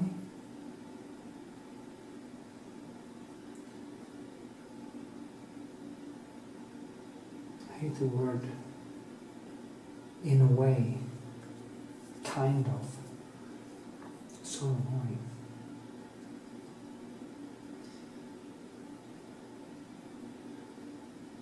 You know, if you have to refer to something else,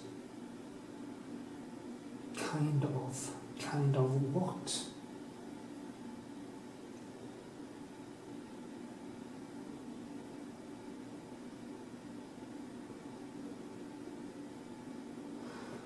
Oh, gods. Yeah, I'm just gonna put it over there and I'm gonna work with the landscape around her also, and then I can adjust all these things while working on the landscape instead. I think it's a better solution.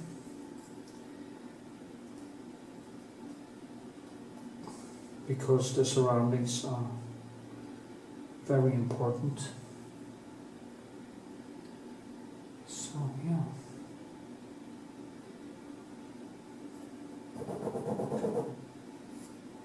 Okay. Yes, I'll do that. Okay. See ya. Yeah. Here I am again, working with surroundings in this, and just trying to get some details in. I need to do the beach and the sky and the sea, and yeah, and always takes more time than I think. First I do a layer with, in a way, I do the main colors and the main lights. Then I don't want it to dry because I'm going to actually do most of it wet in wet. First I give it a wet layer, and then I start working with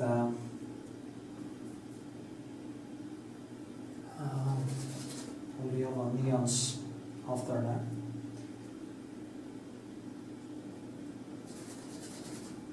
There's a lot of blue in this. You know, I used my Pentax camera, and it was a beautiful evening many years ago, actually.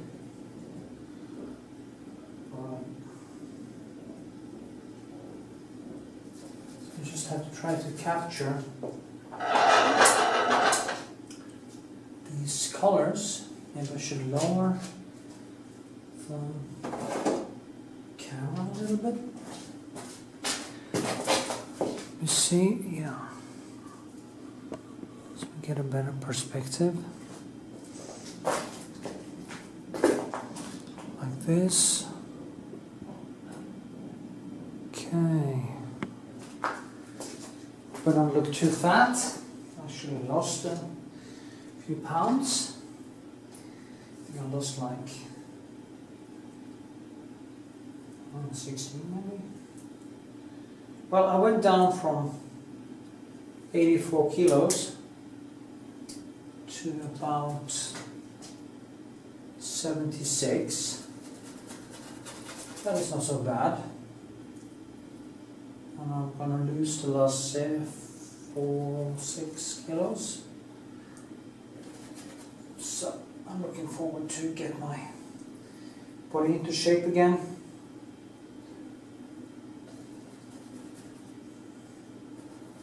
After my hip replacement.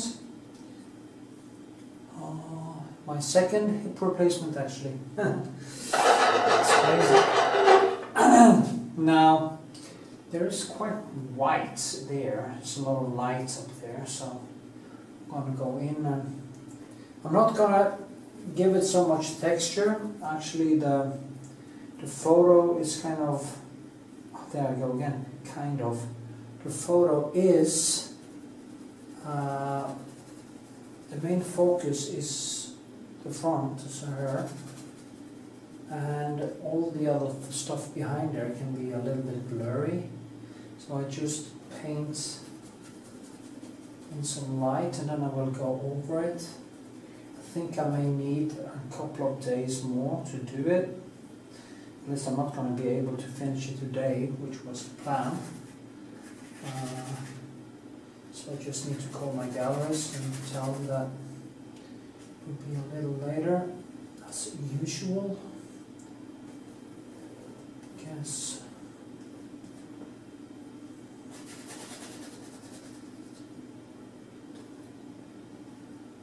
Also have to go over the whole sky, get that nice finish. And that too will be wet and wet.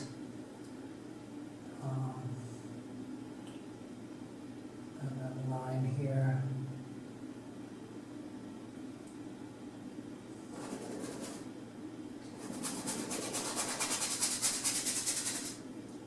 That is also why I love the old home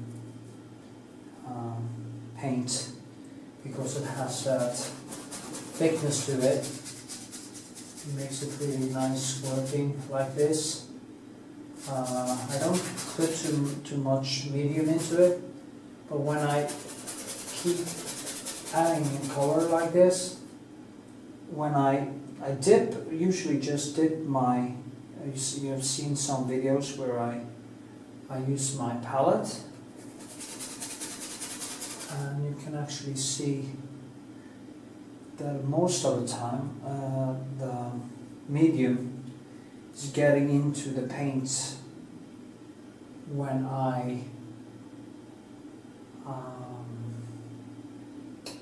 because of I'm just cleaning my pencil with it. Now it's quite a lot of paint that goes into this. And as you know, Old Holland is not the cheapest paint, but you know, it's worth it. I used to use, when I was a student, when I started out painting, I used to use more studio quality Winsor Newton. And Winsor Newton is quite a good color too, but the studio quality is study quality or student quality.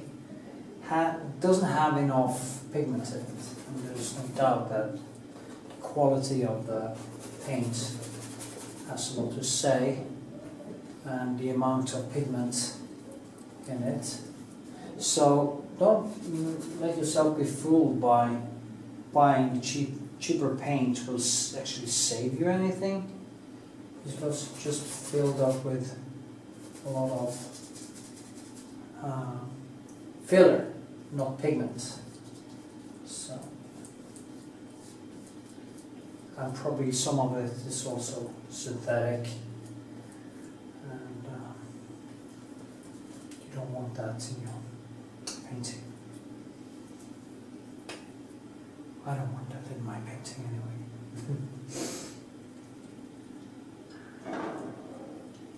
People always ask me how much time I'm spending on these paintings, and it's so hard for me to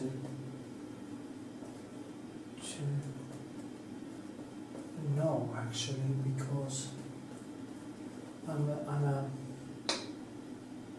tend to use a lot of time to get into it.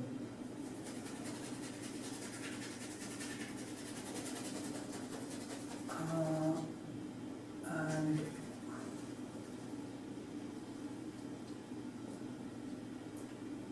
so, but I think I could make a big painting. If I only worked on one painting, I could maybe finish one every month. But that would I would actually be able to finish more paintings during a year by working on many, because they also need to dry between layers. And when I do a painting that has a lot of detail, that need to dry a lot between, not a lot, but as I can put on some glaze or something, which is not necessary in this one, because it's more an impressionist thing. I don't need to have many, I don't really see much detail in that landscape, so I'm just going to make an impression of it.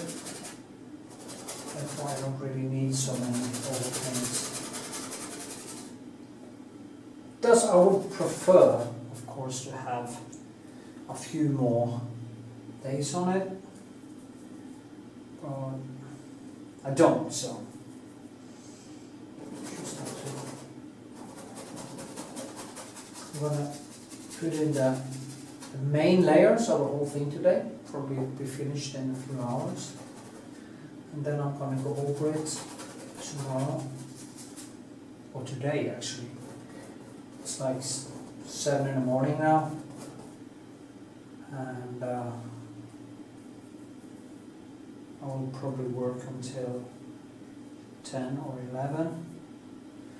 I will sleep until 6 in the afternoon. It's crazy. That's what happens when I start to do. I'm going to finish work. I just totally lose the feeling of day and night. And this studio is actually a cellar, so it's a huge place, but it's a cellar, so I don't see much light. There comes some light in, but I don't get that, oh, now it's daytime feeling. And it's, in a way, it's a good thing, because I tend to just go with the flow anyway. And because the best thing is to have a concrete schedule. You work, and my schedule is kind of the opposite of everybody else. I don't have a girlfriend right now, and a wife, and I haven't had a girlfriend in years actually. I used to have girlfriends. So, or call it, serial monogamism. Kind of stopped focusing on that, focus on my art, and as my mother says, every time there's a girl coming into my life, it ruins or fuck up my painting. Of course, they take a lot of,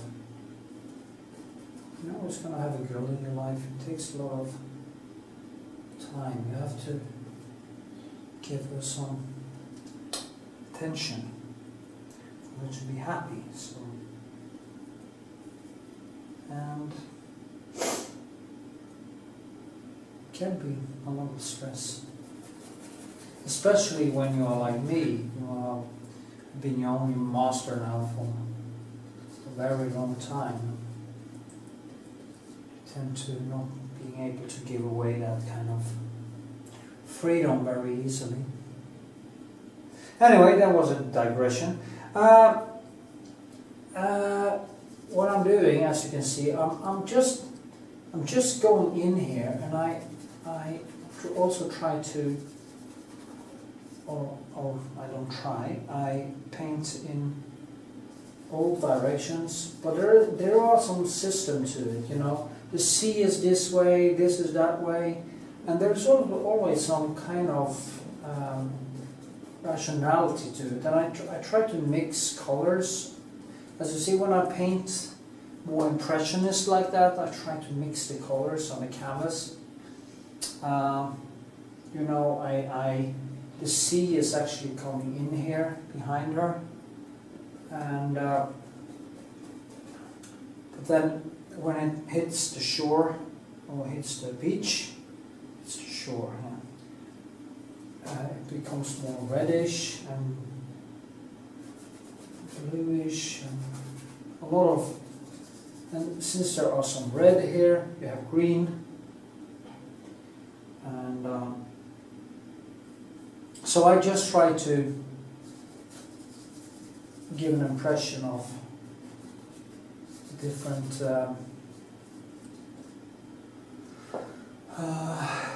colors of a rainbow, actually.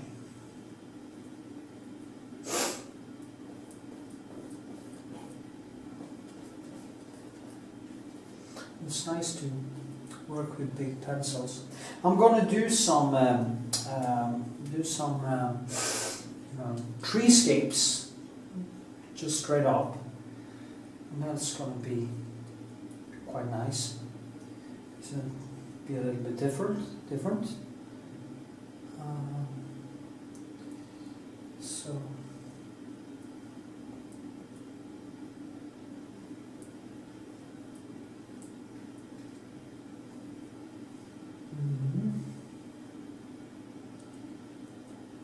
And that will also be quite impressionist, like painted.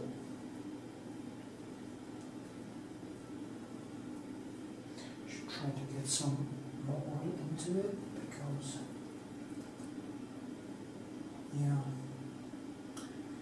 don't go too thick.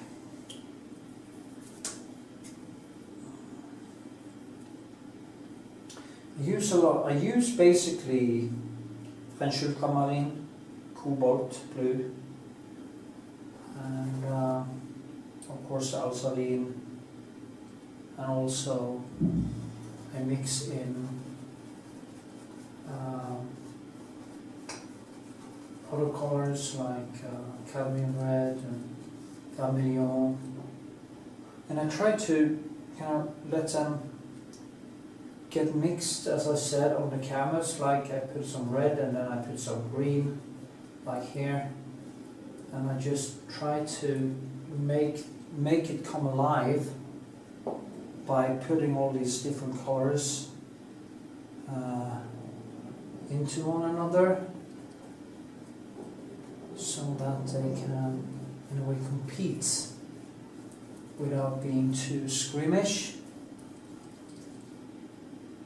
And that's how I build it.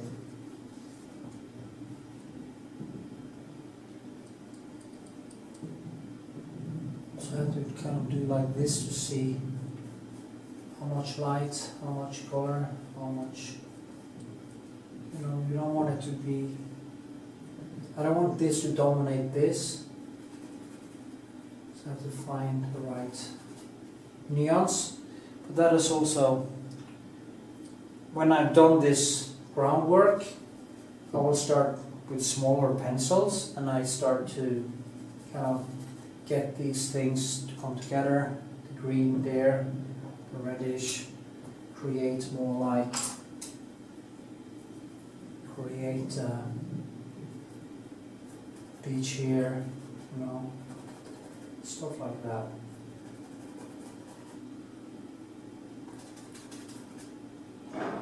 Yeah, that is basically what I do. This line.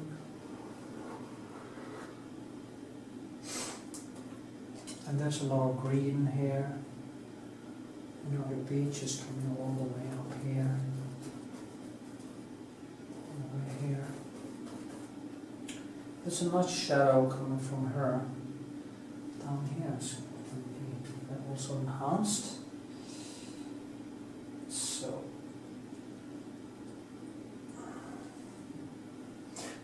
I'm gonna make a video of my different palettes and how I use them, and I'm gonna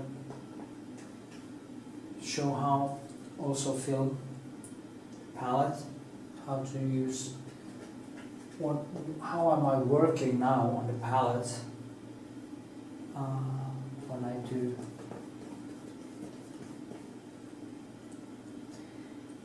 more groundwork like this. You see I go in this direction, then I cross over like this. And in a way, I mix all the colors and I'm mixed in stripes because of these pencils. These pencils get mixed in between the hairs in a way. And yeah, it's quite nice.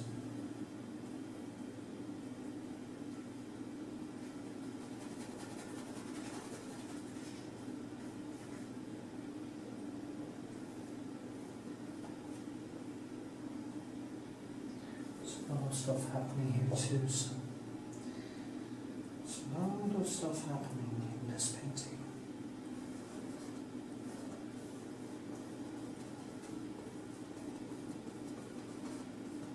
Everything just needs to be an impression of it.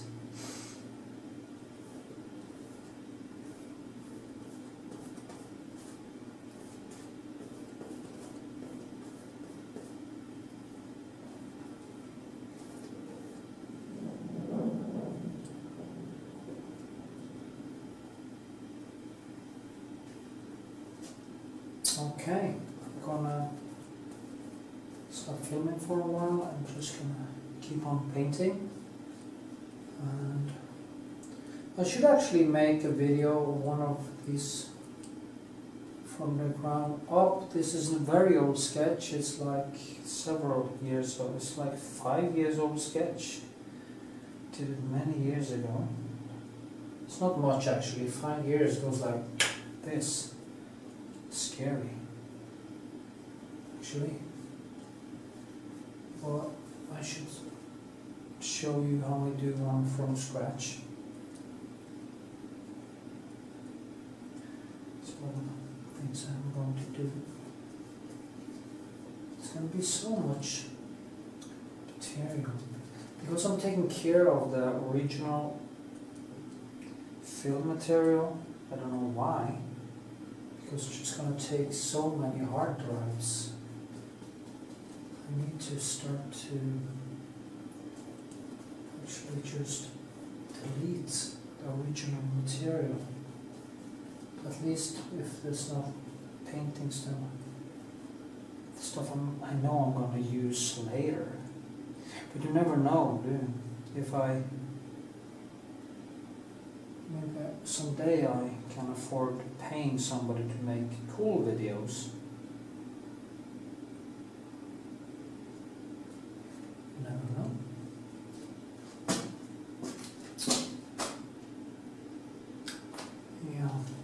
this must not be as light as this. So I need to tone down, because this is more in the orange and this has to be more in the bluish. I want for this to be stay inside, I need to tone it down, but kind of keep some of the vividness of it. So yeah.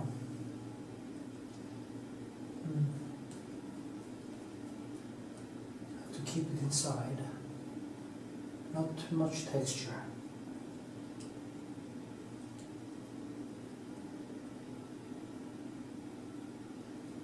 It's a lot of blue up there too, so it's very nice actually.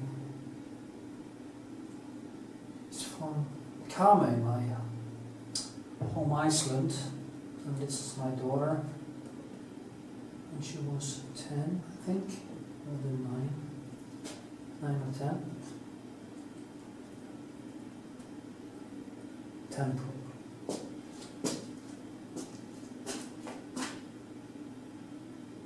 Yeah, okay. See you later. Okay, I've been doing some work around different places. Starting to feel like gives it a more holistic feel to it. So I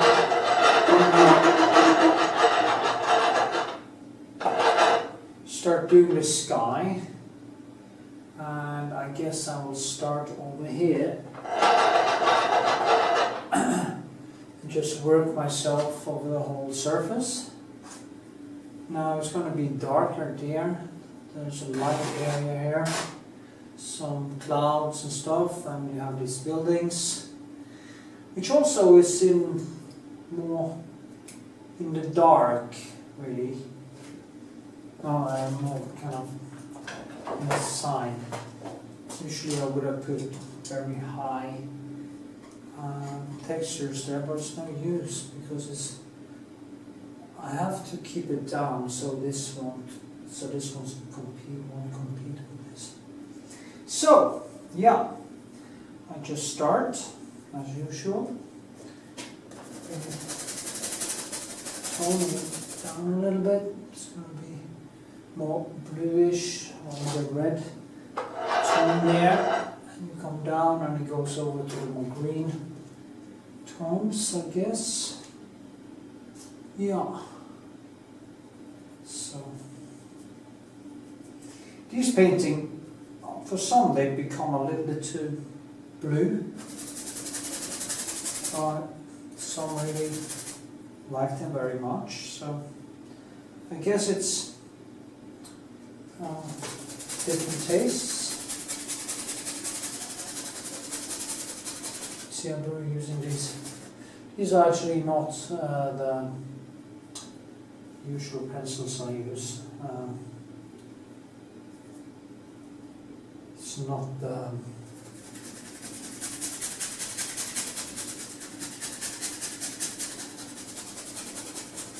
what's the hell here? Oh, Jesus Christ. Da Vinci, of course. I'm getting tired, a little bit tired anyway. I think it's a wide lens here, so this might be a problem. Maybe I should move the camera a little bit more to the left here, so I can actually see what I'm doing instead of seeing me, which is probably not that interesting.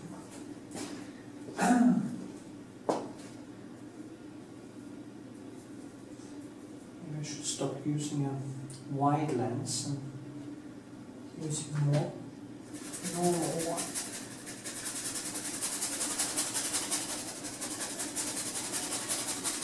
Now I'm actually using some medium in it.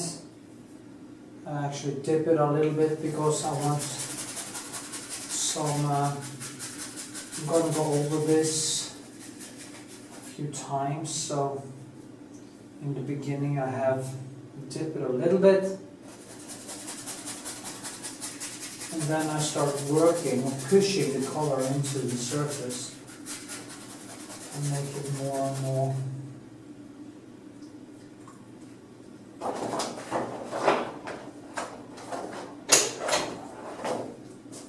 dry in a way.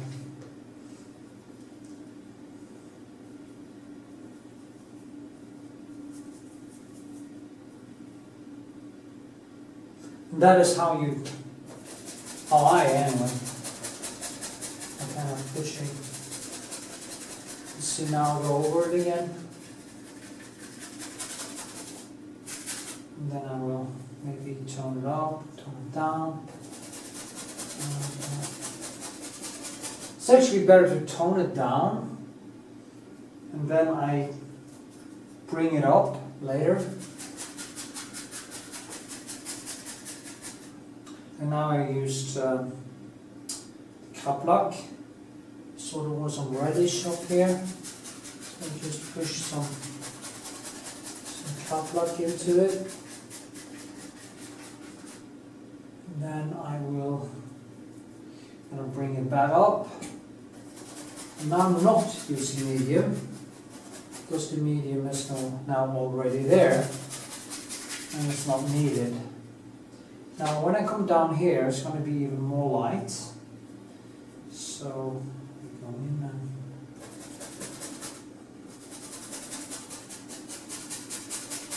now I'm using this bigger pencil now, so it's not going to take me 10 fucking years to get it done. But then after this I will go over it again and again with smaller pencils. And that is how I keep building. It's not, the sky is actually quite toned down, it's not that bright. So the brightest areas are here and there and the beach. So that's what I'm going for. I love the Prussian blue because it has this green tone, and it's a very good when you mix it with white or you have some cadmium yellow in it or something like that. It becomes a very beautiful greenish tone. That is a very nice complementary contrast to the cobalt and the French ultramarine. You know, the French ultramarine has a lot of red in it. The cobalt is more neutral. So you can actually kind of push these colors up against each other and create this ear perspective, as it's called. Now here over here, it's a little bit lighter. As you can see, it's more greenish tones.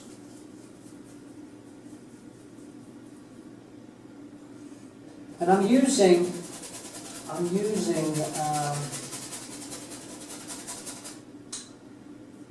the titanium white because it's thicker. Zinc becomes too. See, there's also some red there, so I have to be careful now. If you mix too many colors, it can actually become a mush. It's just dirty, and be a little bit careful with that.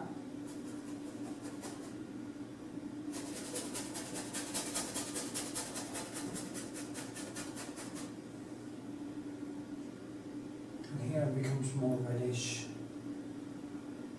and it will also drag her more into the surface, so she will look more integrated into the painting.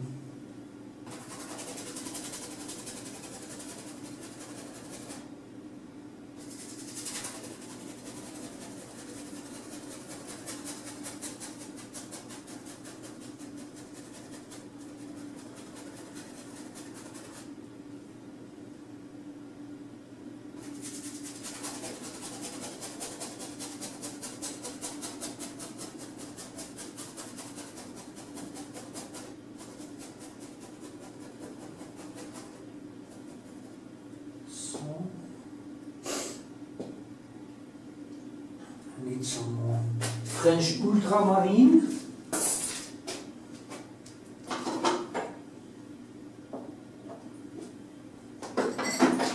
I could also recommend you, if you like more oily colors, you do have Winsor Newton, which I think is quite good color.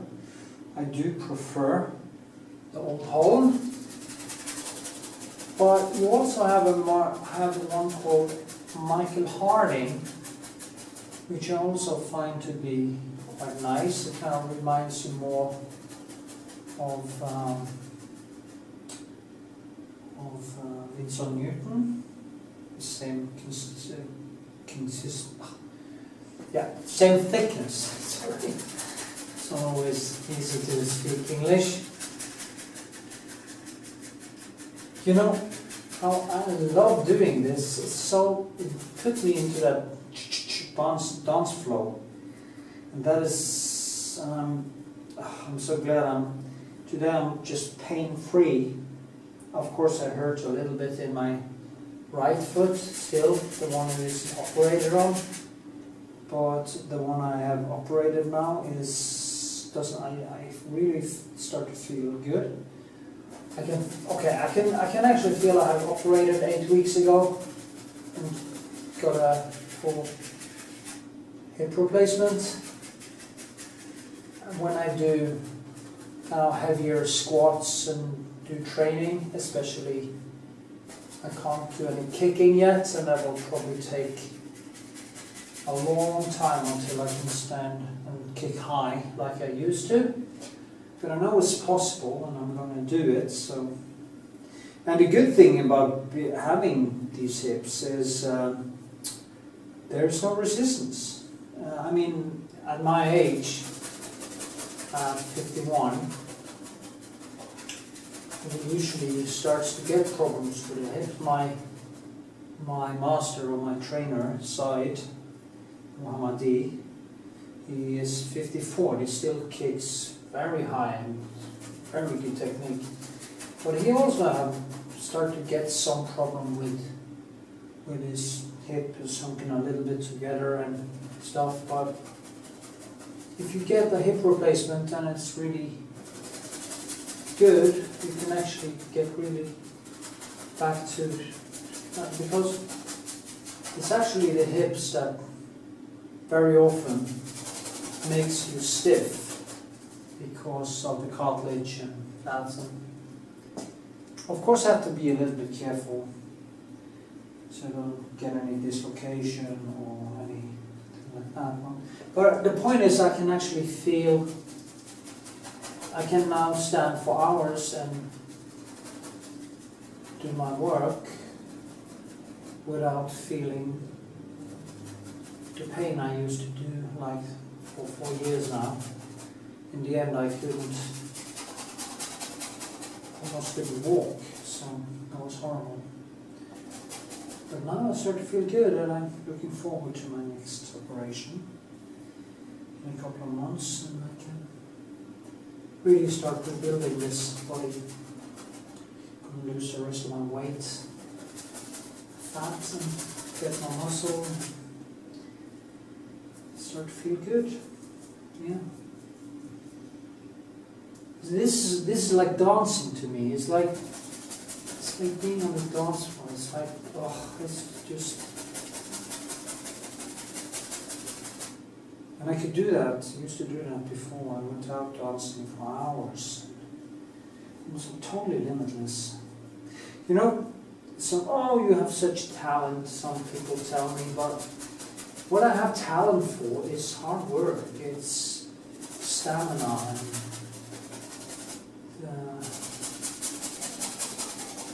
I have the kind of biology that gives me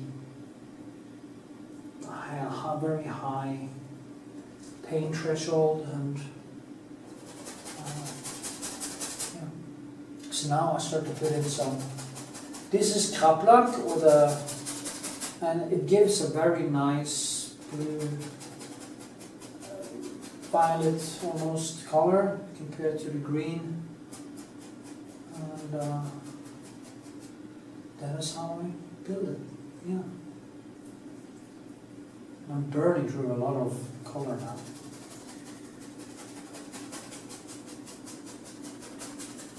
And again,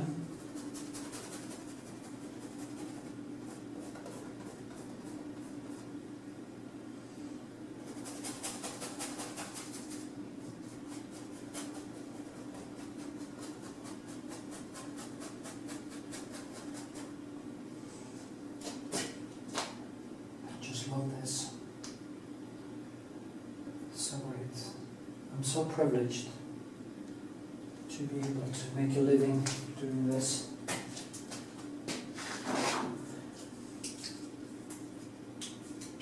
$4 billion people living on basically a couple of dollars today and here I can stay in Norway and do art. What a luxury. Anyway, I've been saying that the other day too. Keep on saying the same things over and over again. Anyway, yeah. I really do hope you get something out of this, because you can see how this is how it becomes when you get some call it in English, experience. You can actually start loosening up and be a little bit more playful with the colors and the surfaces, because you can actually look into the future and see basically where you're going, what needs to be done, and yeah. Of course, there's also always a skill wall. And I meet that skill wall all the time, but you know, making a sky isn't the most difficult thing if you have some experience with color, which I do, and I have a very good color vision, so I think so. Anyway, people tell me that. So it's very hard to judge your own work, and I try to judge it as objectively as I can, and that is why I usually say that I really like that people, I'm glad people like my work better than I do, because I'm extremely critical to my own work, and I see where I'm kind of falling through. I'm not able to do where my skill wall is, and most people wouldn't be able to see it. And I guess that is a good thing. You have to be honest about your skill wall, and you have to be humble. You know, I had a friend once, and it was that Polish sculptor I was talking about. My friend's name was Kevin. We were friends for many years actually. But then again, friendships is like our relationship. It has kind of a shelf life, and you just walk on. People change, and yeah. Anyway, that teacher, he was going to the same art school as me, my friend Kevin, and this Polish, and he was so arrogant, and that was always a problem with him. He was so self-absorbed, almost like probably a full-blown narcissist, and he had this uncertainty in him that he covered up with this arrogance. And it actually progressed until a point where he couldn't really get anything done. But okay, during art school, he this teacher, sculptor called Knut, he told Kevin to Be more humble. Be more humble.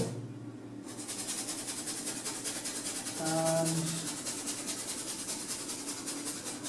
he didn't mean humiliated. He meant humble. Be humble. Be humble in the light of all the beauty. Be humble in the light of your work. Be open to self-criticism. That was what he meant. But Kevin wasn't capable of that. And that was one of the reasons why he never was able to become a painter. Because I also remember clearly that when I was talking about texture, he didn't even understand what I meant. He always wanted to have control. He wanted control. He wanted control in a way everything in the surface should be on the same controlled level. But you can't create skin with the same texture that you create a sky or a tree or a piece of cloth or anything like that. But he just didn't get it. He was a very good drawer actually. He was brilliant when it came to drawing. Because then you only have one texture, okay? And you can't build paint like I can do here. You know, the texture here will be different from here because there's more light here. So you have to have a little bit higher, a little bit more paint, a little bit more things happening there. But here I want it to be more flat, so it gives this more room. And then again, this falls in, so I cannot give this more the same texture that I will give this. A little bit different. And that is what in the end creates a painting that comes alive. If you don't build, it will die. It will not.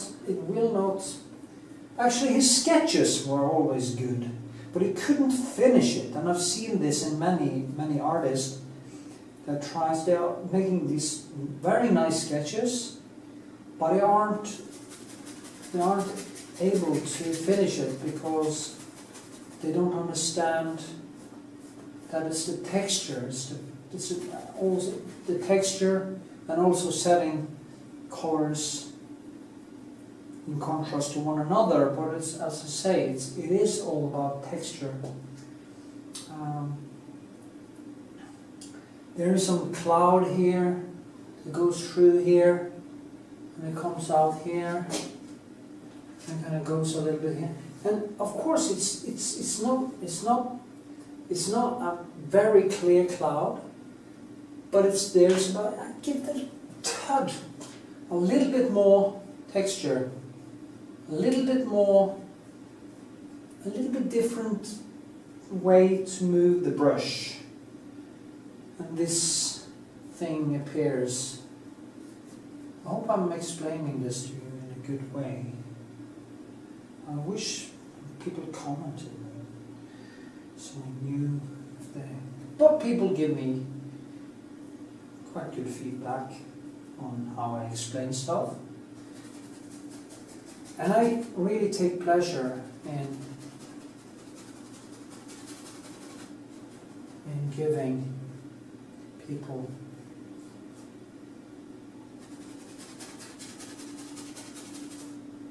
some knowledge that has taken me years and years and years to accumulate, because I learned myself to paint.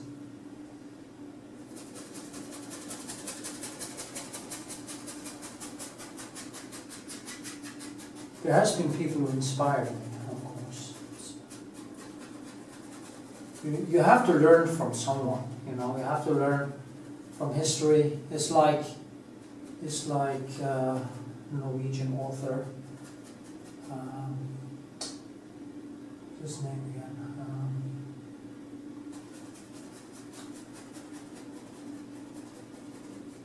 I don't remember right now. Well, he said that Shakespeare just stole like a raven, and so did, you know, he mentioned a few other people. And he just said, yeah, Arnulf Øverland, his name was Arnulf Øverland. He said this in a book called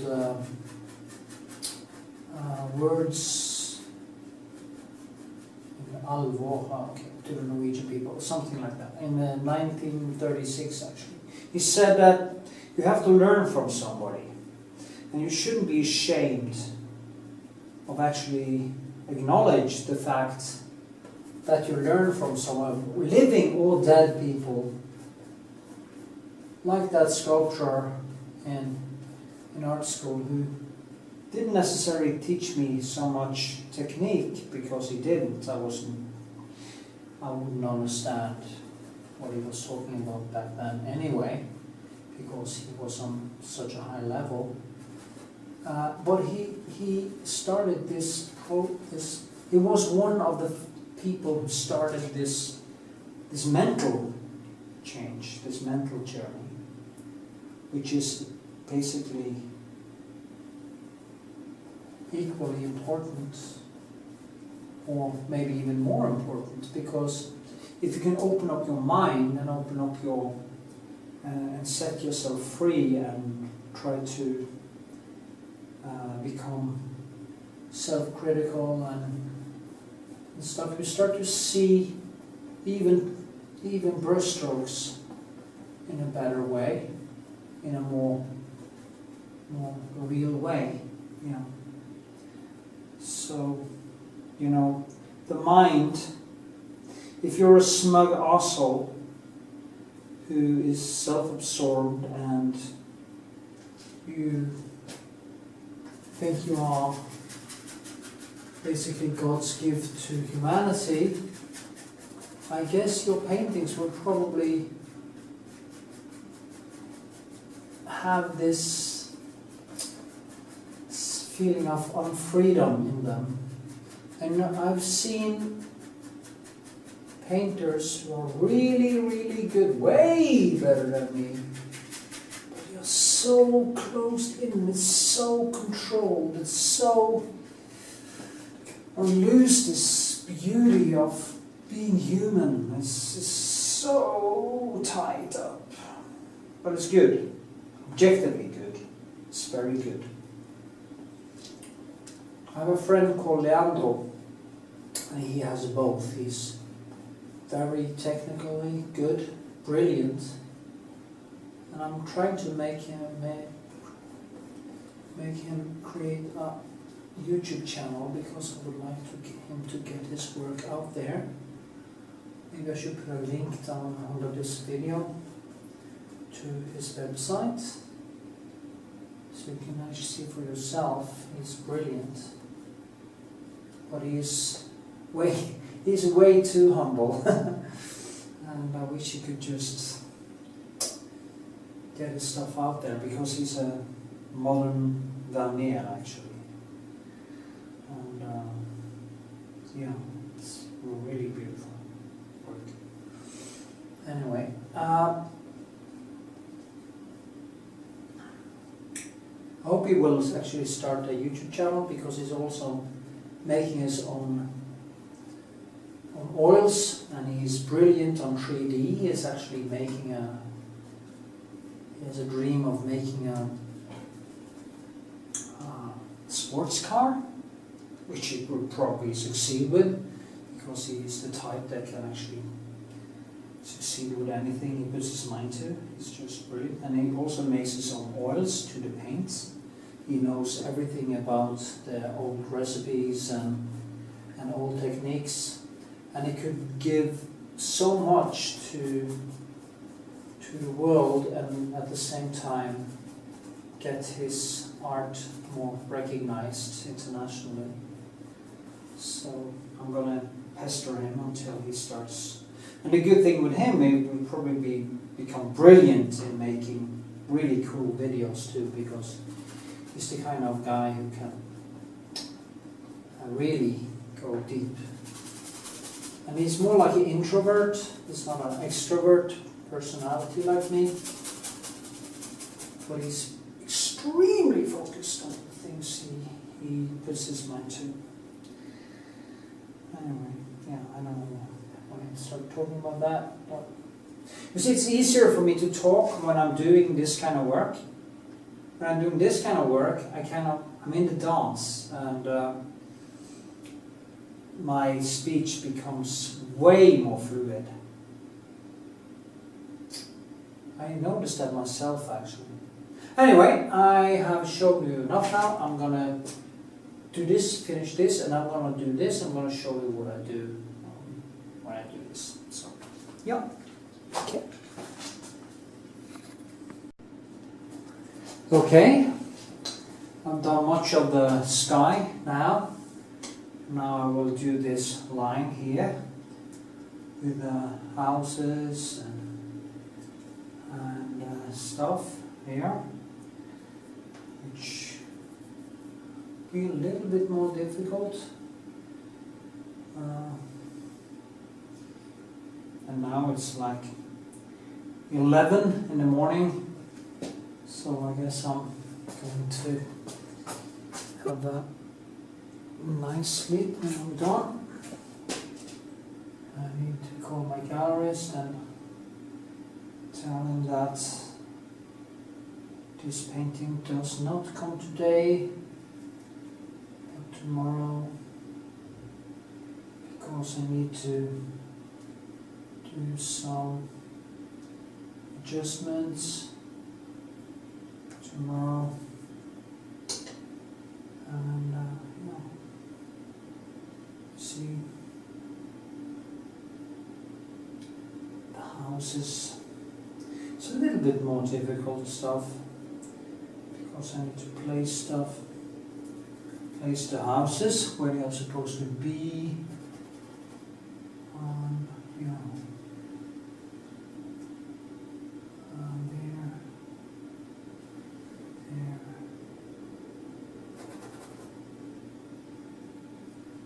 There's one small one.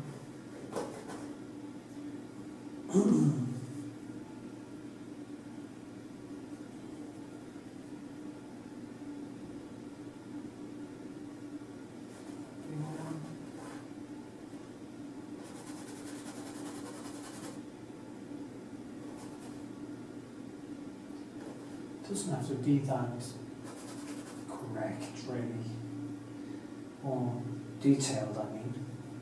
Nice that the drawing are correct, but it doesn't have to be so. It doesn't have to be that detailed because it's just inside there. And some trees there. Looks like this up here. And some,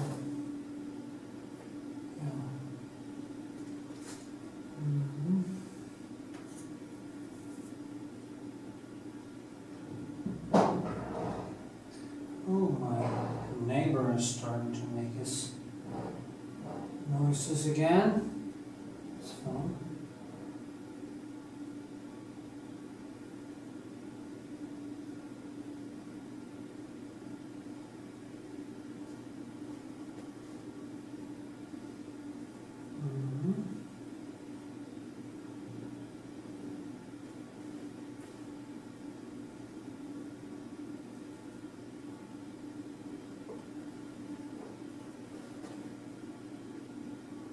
So far away in there, it's almost impossible to see. But it's nice to have it approximately correct.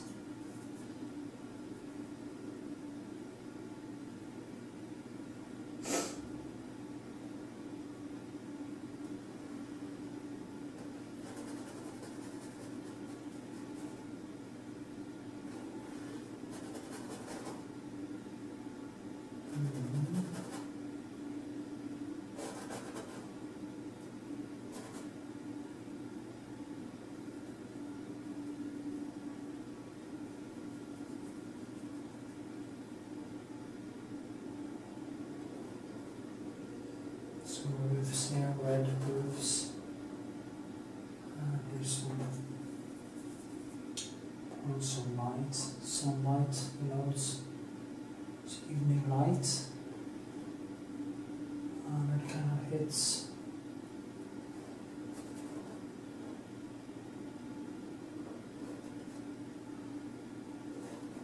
It's funny how you think differently. You start to understand what impressionism actually is. And you start to understand how to think. And yeah.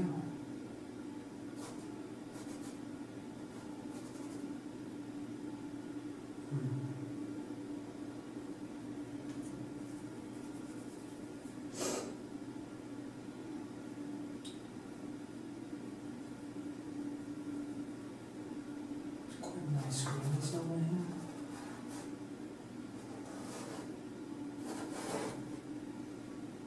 There's also some.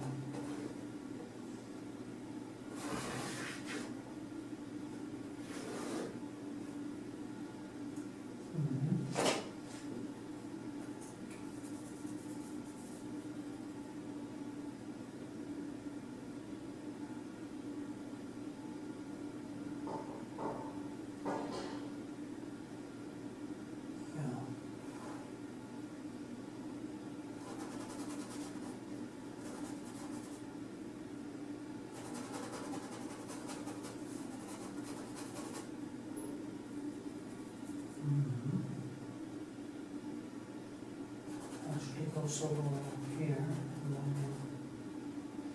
up.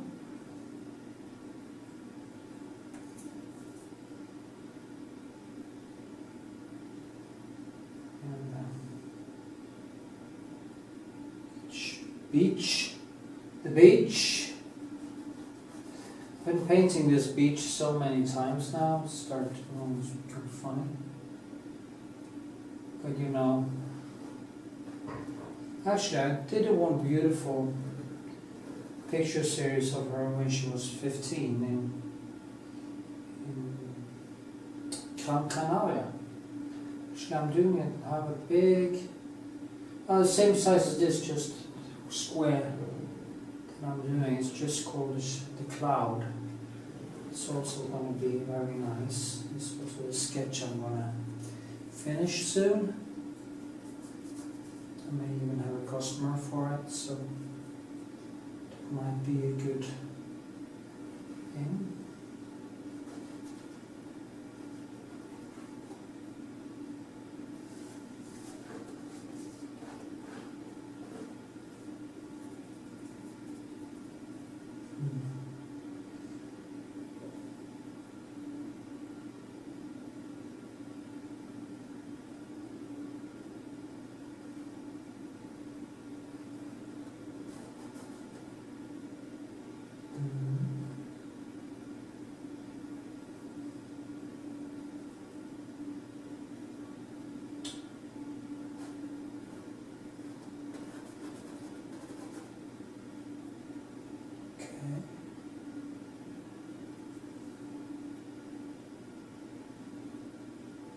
It's much easier to paint the sky, as you can see. It's kind of slows down a little bit, and I have to do more detail. It's probably why many painters maybe became pure impressionists, because you can actually do the dance without any effort actually to put into making stuff correct. So process, boom, boom, boom, and it kind of poof, it kind of just pops out.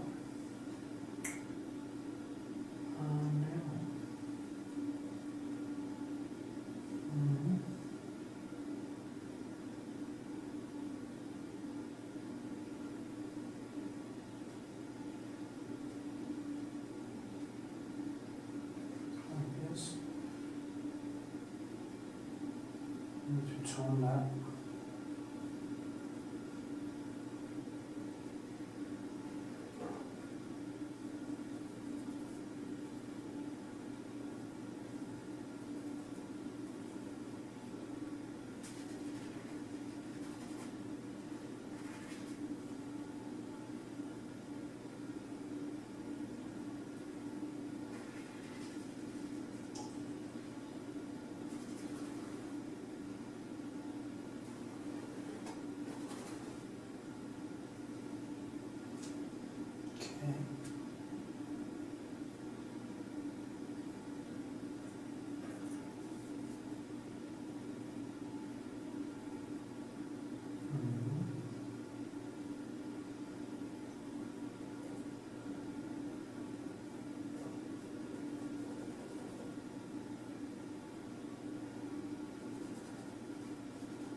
Actually, I think I would have needed maybe 2 more days on this.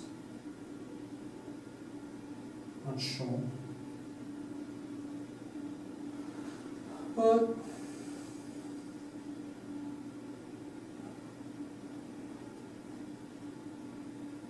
I don't have that.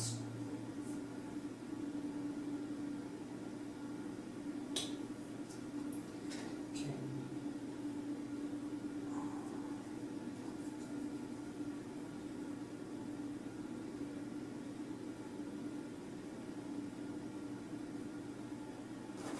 Just want to get the bases in today, so we can dry a little bit tomorrow. It will be not dry, but kind of a little bit more sticky, and that's a good thing when it comes to do wet and wet.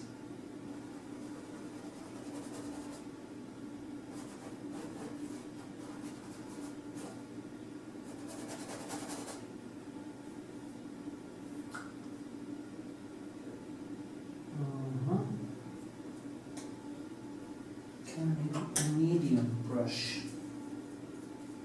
Is this good? Oh, all my brushes are fucked, you know. That too, I burned off most of my medium and small brushes these days, and need to go and get new ones. That's a problem if you do a lot of small paintings. Tend to use smaller brushes than the big, and if you buy packages of them, you tend to wind up with a lot of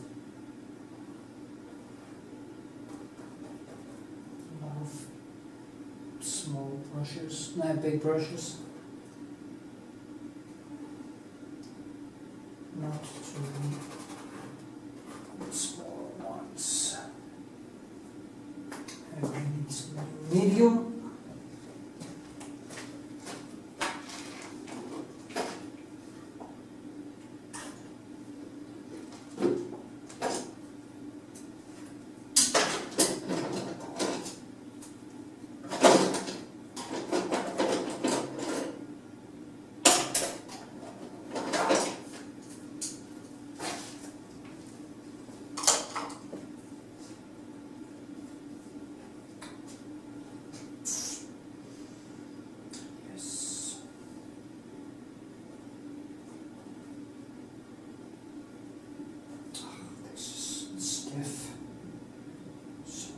I need to get better. It is like, basically like me and my bills. I waste so much money just by not remembering to pay in time. Not that I didn't have the money, I just didn't remember. And probably lost hundreds of thousands of kroner for a few years. That's kind of tens of thousands of dollars just by not paying my bills when I should. And it's a problem with this artist's brain. It just can't focus on things I don't find kind of emotionally important. Is that correct? I tend to forget. It's like if I like a person or girl. Okay, so if I like a girl, I will remember her name immediately, and I won't forget it because it immediately takes this special meaning to me. But if I don't, she doesn't turn me on in some way, I could hear her name 10 times without actually remember it. Same thing with, of course, men, people you meet. find it interesting. And the same thing with other stuff in my life. I can remember advanced physics and how the universe works because I'm interested, but I don't remember paying my bills on the right time. It's just fucking ridiculous. And that is something I have to train to get better in, so I don't waste more money. Because money, believe it or not, is freedom. Money means freedom. The freedom to create whatever you want instead of doing a lot of commission works and stuff you really could gladly do without. So, yeah.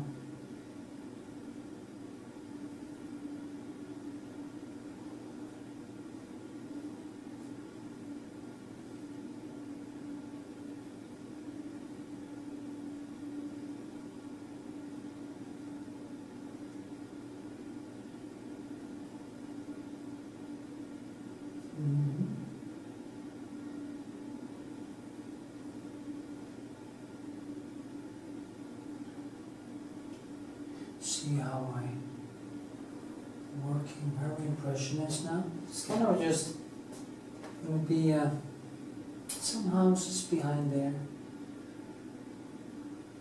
Then I'm going to go in tomorrow. And I'm going to get it to be a little bit more concrete. Correct, whatever you call it. And this. So why do I have this on? Well, it's to protect my arm from the paint. I'm not scared of turpentine and stuff because it isn't that dangerous, but I don't want it to kind of be absorbed into my skin. People don't realize that everything you put on your skin is absorbed into your body, and it's actually more dangerous than many other things. So, yeah.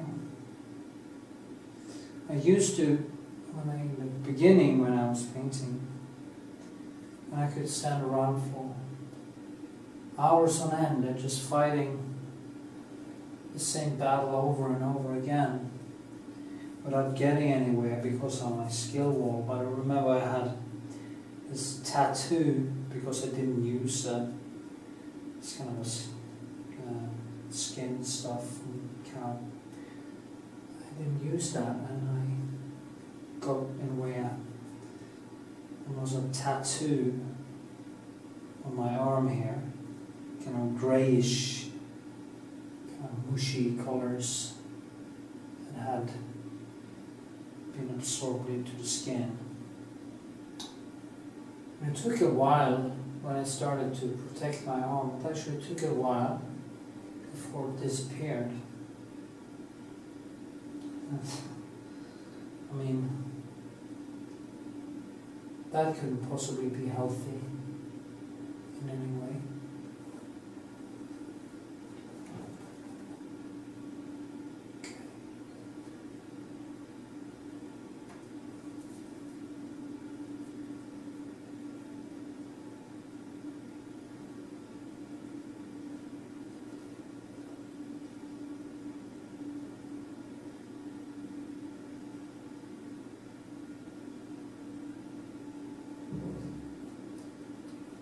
It's a little bit difficult.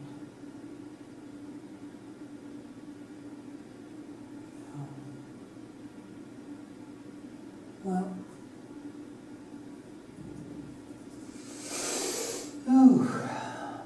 getting tired.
beach.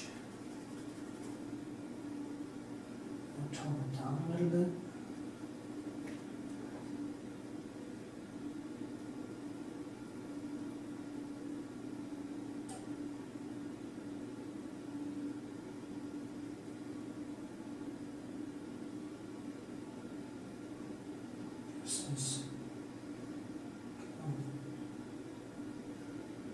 Sometimes it's kind of high water. It's not often actually, it's not like in England. There's a big difference between Trough, I don't know what it's called in English, honestly. High water, low water, tide. Yeah, a tide. It's called tide. It's not that big a difference in Norway. You can see some trace of it there.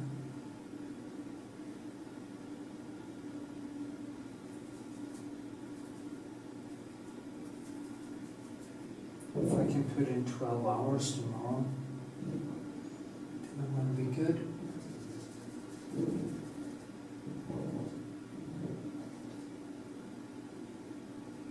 Has to have a note on the wall: do not touch wet paint.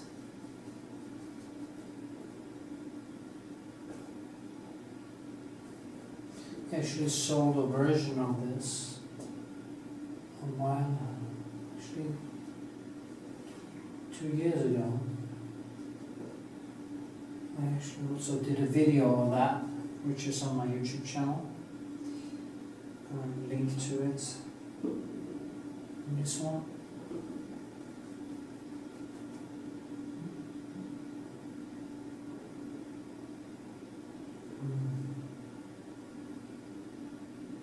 And this is actually,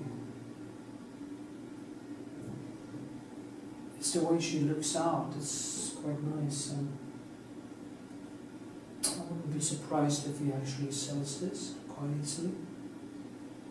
I know there's a customer of mine that is interested, and it could be a good thing to get a bigger sale now, because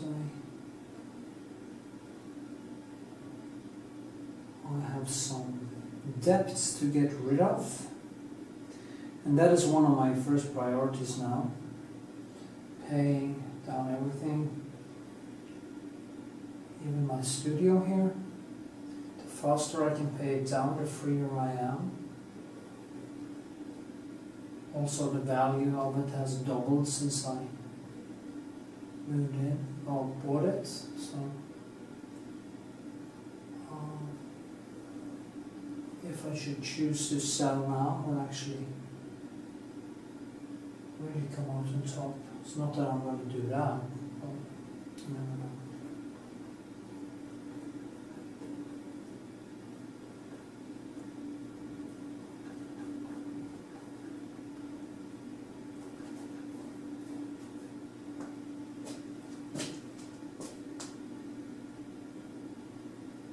I thought maybe if my,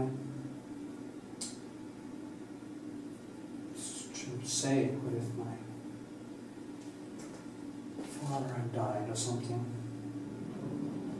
I might have moved back home to help my mother. She's very, well, she's a chain smoker, but she's very young of heart, so my mother became over 100. No, actually 7 days. She died 7 days before 100, because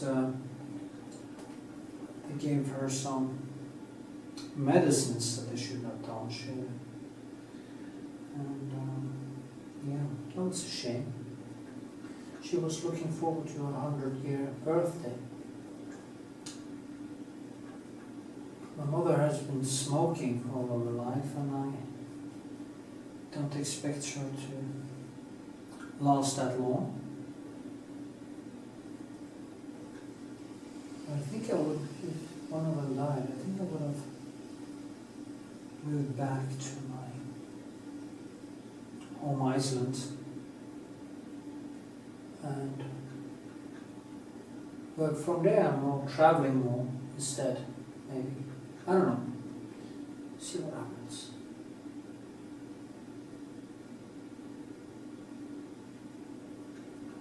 It's not a place to live actually in Haugesund.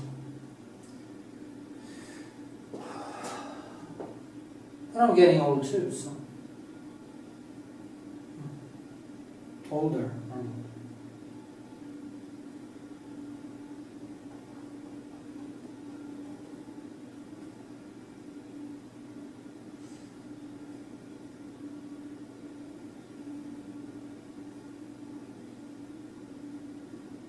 My creative work is the thing that is most important to me now, anyway.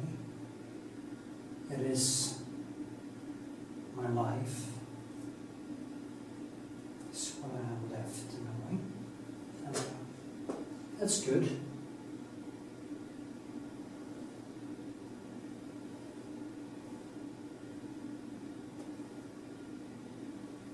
Really looking forward to the next years and all the beauty I will hopefully have done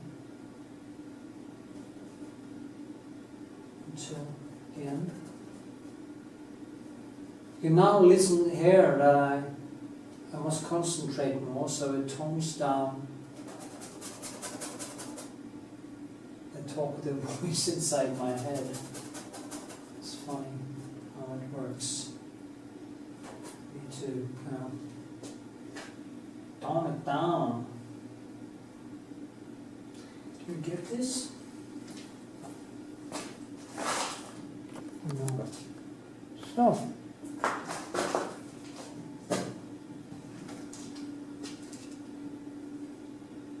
This is more in the darkness.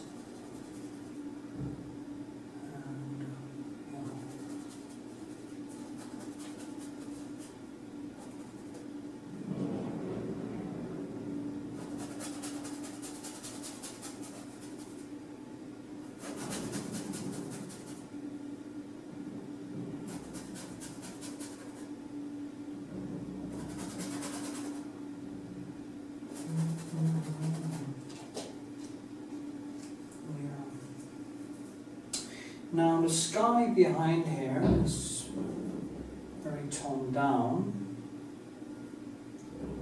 but front is seen darker.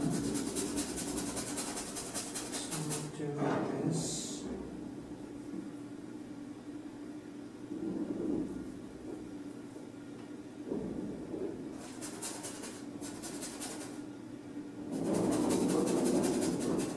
This is not shit. I'm so sick of it.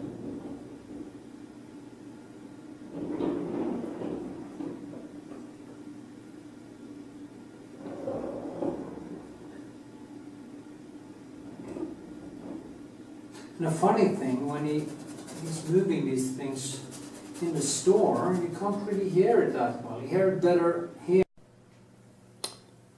Yeah. So. I'm working kind of all over the place, and I just need some color.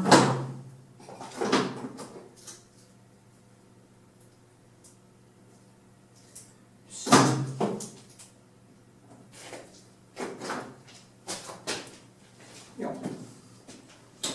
So, I'm working around here, trying to get the right kind of dynamic into it. I guess I will paint for 6 more hours, and then I will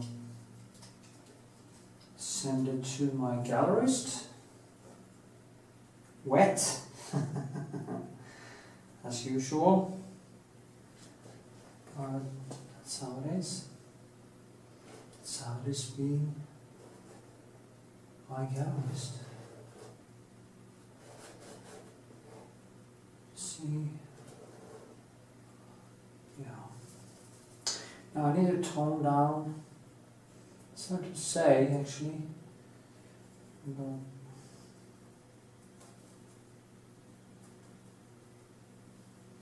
just I'm trying to work in directions now because the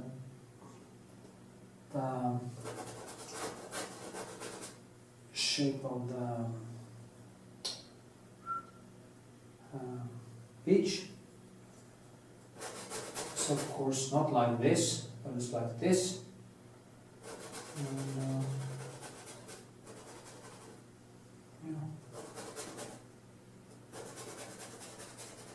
I'm not going in that into detail anyway. This is more like an impressionist landscape type of painting. Of course you could go in and do every single wave, but it's not really me.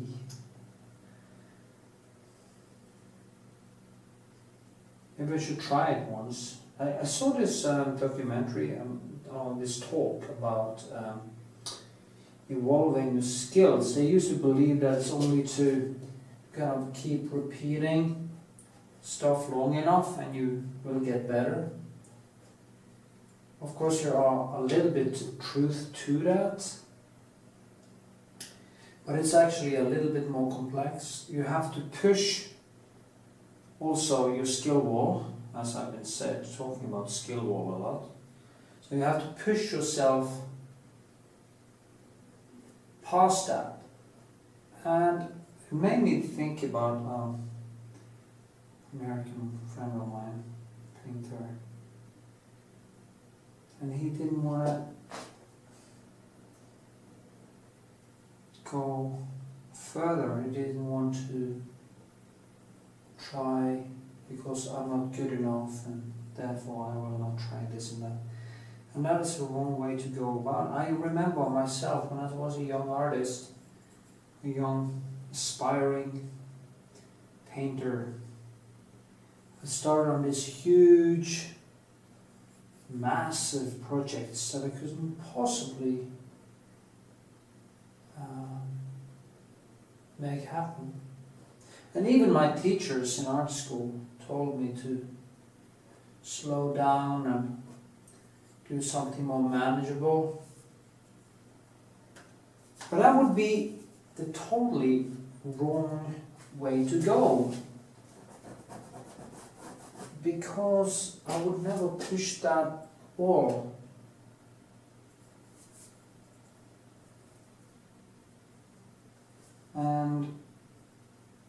And I never were able to finish any of these paintings, of course, because it wasn't possible. I wasn't good enough, period. It was just not within my grasp in any way.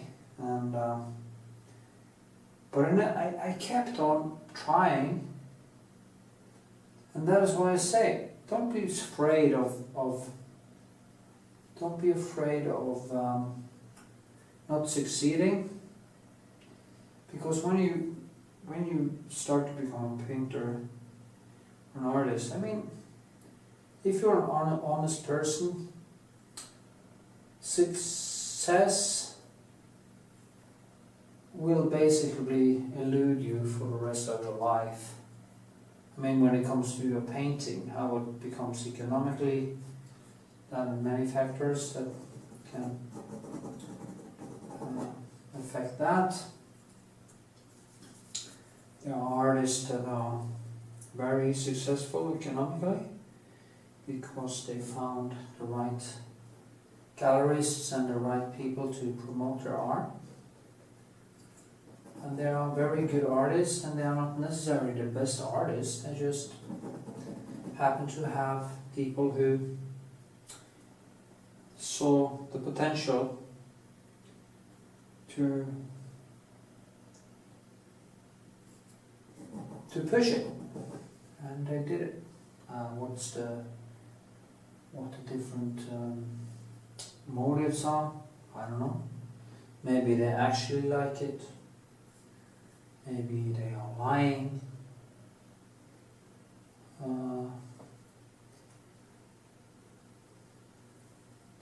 But it doesn't matter, does it? Yeah.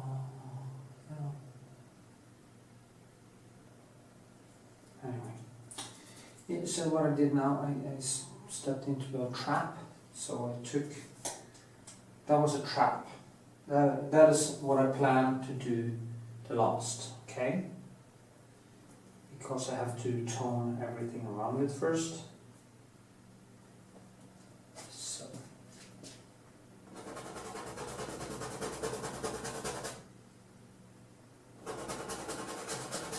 Just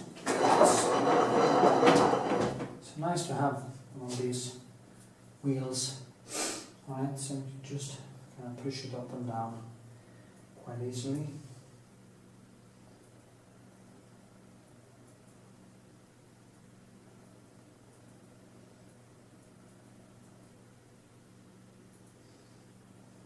Funny, I'm forgetting to eat when I'm in this flow, and I can feel I'm losing weight.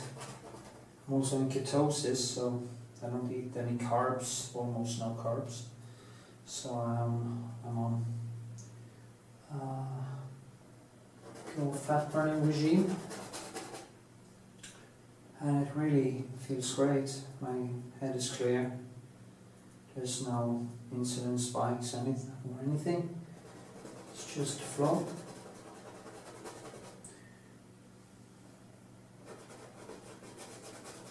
But when you go into ketosis, you have that side effect that you actually kind of forget that you are hungry. Because as long as you have fat on your body, you won't starve to death. So, and the food you eat, what you actually need is basically building blocks. If you look at your food as it is bricks to build a house, a carb is not a brick. That is gasoline, is at best gasoline that are driving the motor. It has no building. It doesn't build anything. It's all the proteins and all the fatty acids and the vitamins and stuff like that that actually builds your body. So as long as you're eating enough bricks and you have some fats on your body, you don't need carbs at all. And it's amazing, because if I knew this, I wouldn't have been okay, this is digression. I wouldn't have this struggle with my blood sugar and food and inflation and inflammation, and all that shit that led to my arthritis. Because I ate healthy food, but the combination I did was totally wrong, and it kept spiking my blood sugar until I got, it even affected my hormones in the end, created so much stress, so much cortisol and stuff, that I in the end got my arthritis. Of course, it was also overtraining, maybe too much alcohol at times, stuff like that, which also are, of course, sugar and carbs. But the point is that I try to stick with fat burning. So what do I eat? I eat meat, eggs, fish, nuts, actually avocado. I eat half an avocado a day. I eat olives. I eat nuts, all kinds of nuts. Not cassia nuts, because that's it. And remember, avocado is actually not a vegetable, it's a fruit. But then I eat a lot of asparagus, I eat a lot of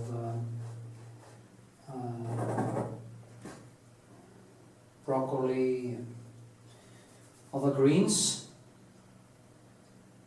fatty fish, mackerel, and herring, stuff like that. And when I eat like that, it affects my brain in a very good way. I can just stand here not feeling hungry for hours on end, and then I basically have like 2 meals a day, maybe even 1 if I'm fasting, because I try to do an intermittent fasting regime to kind of burn off all the carbs. If I have some carbs, it's usually some berries. I don't eat much fruit. I ate way too much fruit, and it also kept me out of fat burning all the time. So even when I did like calorie restriction all the way down to maybe 1800 to 1600 calories a day, I didn't lose the fat, I just lost strength, muscle, and I was constantly hungry. It was so annoying, and it's hard to explain it how annoying it was. But now I have found the right way, and it was funny because I had my operation, my hip operation, and before that I was down to 76 kilos, and after the operation I tend to kind of, had some bread and a little bit more fruit and stuff, and boom, I was almost 80 again before I knew it. So now I'm like down to 77 again. And it took such a short time to go from 76, and I've gone down from 84 to... That's so strange.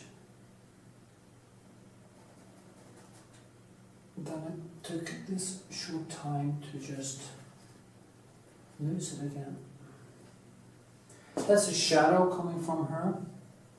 So if you're an artist, if you have some problem with ADHD or some bipolar things that we usually struggle with when we are artists, we have this kind of moody brain, emotional brain, I would recommend cutting out all the sugar, the bread, the pasta, potatoes, and go very, very clean food, whole food, no juices, not even, it's pointless. Why the hell do people make a juice out of vegetables? It's just bullshit.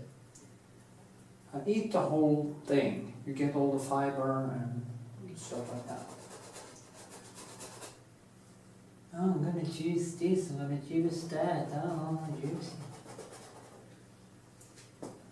No, don't do that.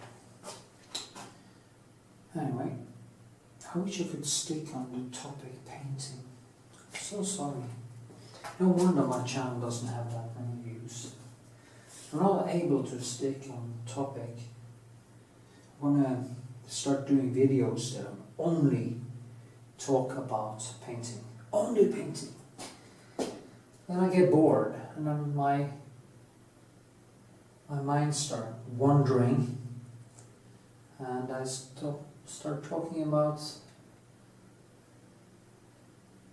health and life and love and the universe and quantum physics and stuff. The beauty of existence.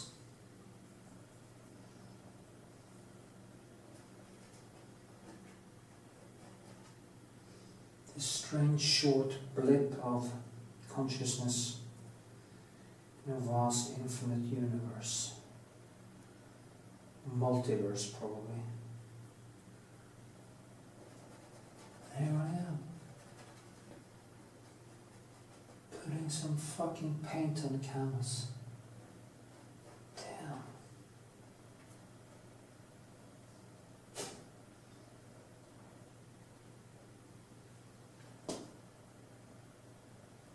Well, I guess I have to do something with this time I have.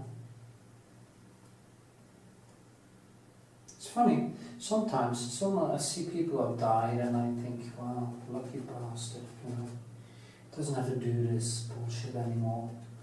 This funny thing called existing, having problems, dealing with issues, love, life, food, economy, problems, falling in love, not getting what you want, not succeeding in your job, not doing this, not doing that. And yeah. And then you have the good days, beautiful days, when I get a lot done, which makes, like this, which makes existence seem so important.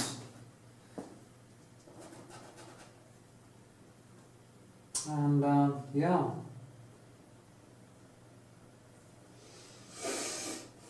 It's funny.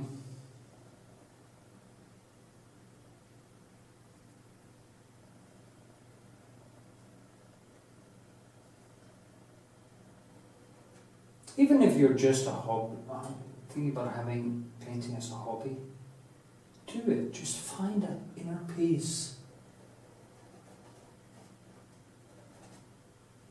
Such a beautiful place to be.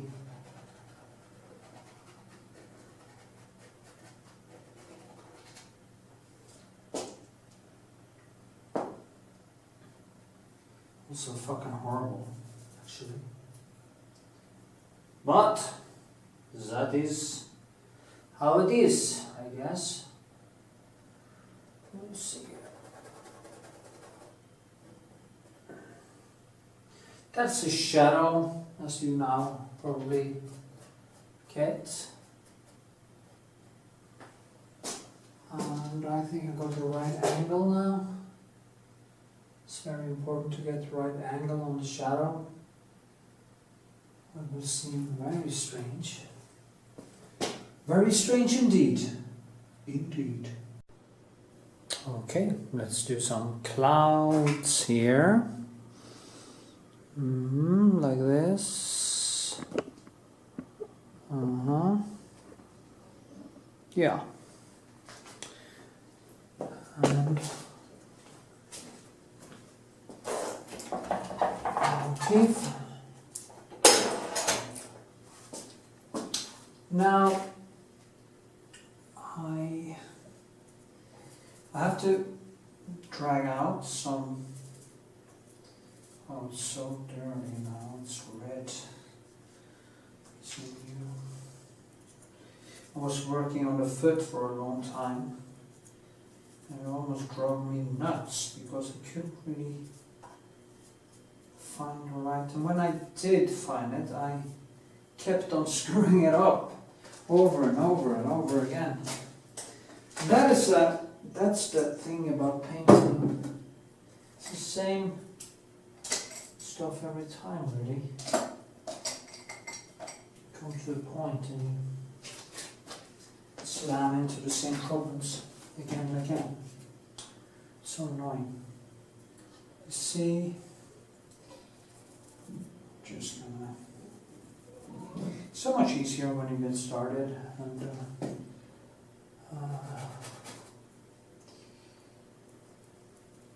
get into that flow.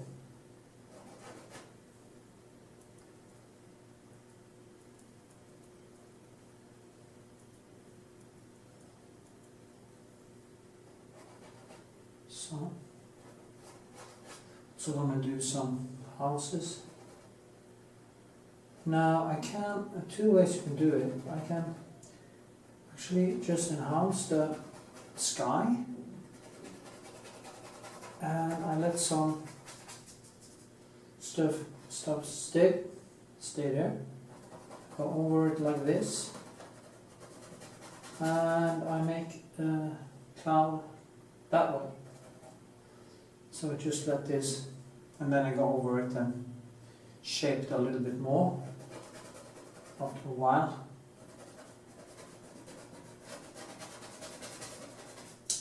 Clouds also has this math to it. It has to, you know, every cloud is different, but it all looks like clouds. If you actually see the clouds in the whole universe, actually, you see the clouds in the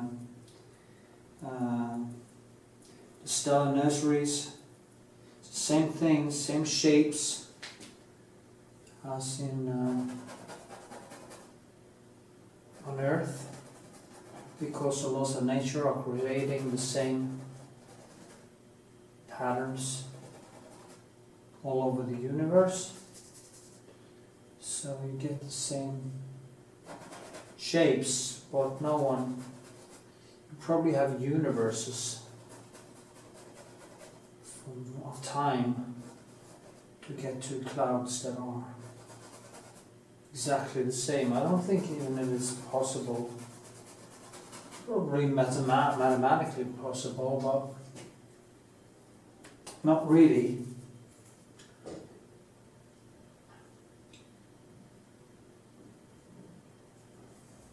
Because like in space you have zero gravity, or not zero gravity, but microgravity, and that is what creates the shapes and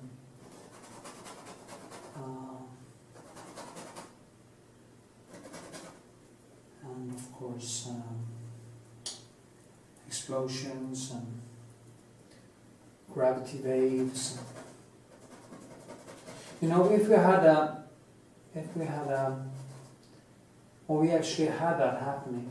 If we had a supernova quite close to us, after a few thousand years, you will actually have gravity waves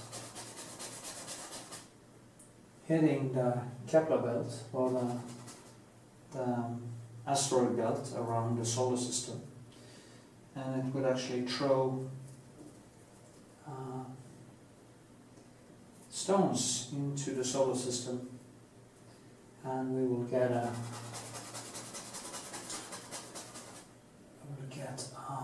meteor storm coming our way.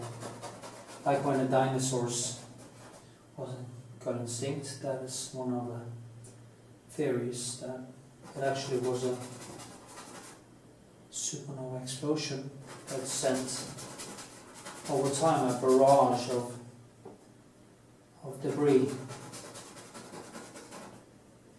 It's quite funny to think about. How there's wave in space. You know, space is actually a sea of subatomic particle, which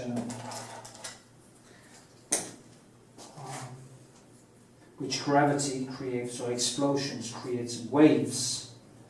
And basically the same way as, like if we throw a stone into the sea or into water, it creates waves, and the same thing is happening in space. So space isn't empty.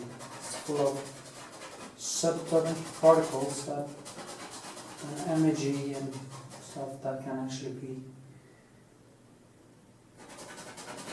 affected by explosions.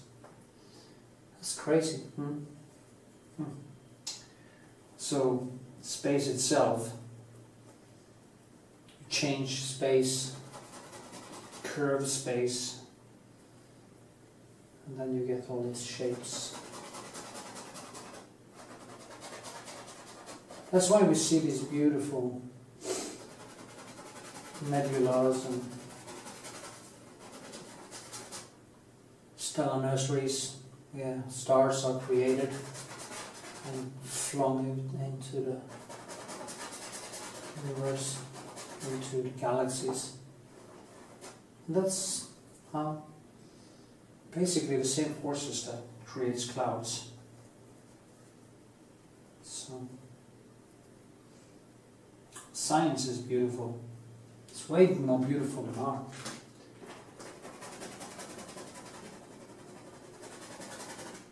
And art only becomes beautiful when it starts to mimic the scientific method, in my opinion, that the artists are trying his best to create artworks that demand some difficulty and demand some skill that reflects human ingenuity and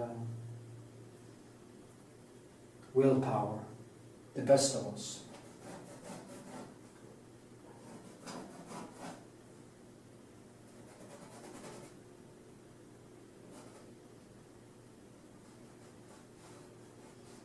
It's funny, I can actually have so many, in my life, I can have so much contradiction because my love for life and humans and art and the most beautiful things that humans have created are so important to me, and it gives me such pleasure to watch a good documentary or listen to a good lecture, learn new things, and then right after that I can put on some fucking webcam and watch a girl put stuff into herself. I mean, and I'm sitting there thinking, what the fuck is this?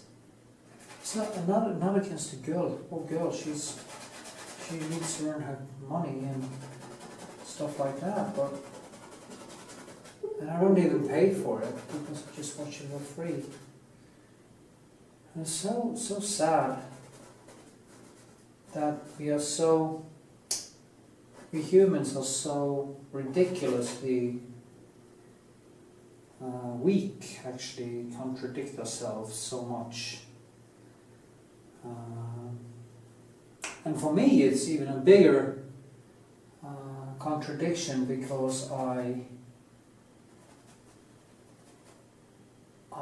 appreciate human life so high. I couldn't buy sex or buy a girl and have sex with her, but I'm able to watch pornography despite that I think it is a tragedy that so much human potential are thrown away on something as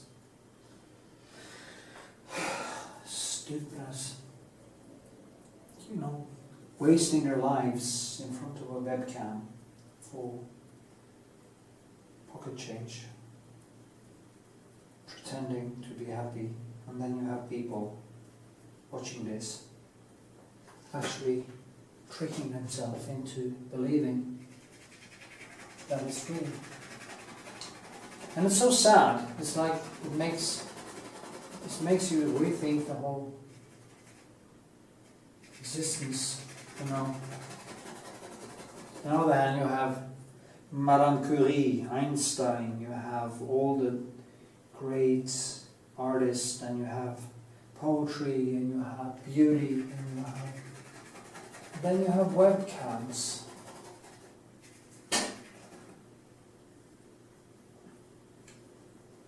Or you have, that contradiction was very nicely depicted in Schindler's List when they were cleaning up out the ghetto, and this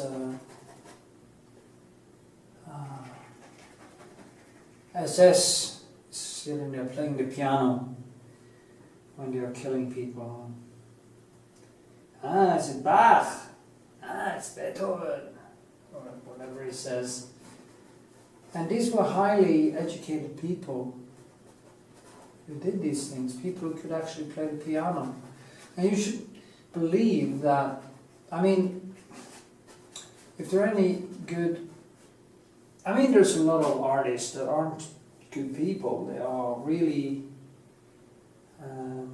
what was it, syndrome? Dunning-Kruger syndrome.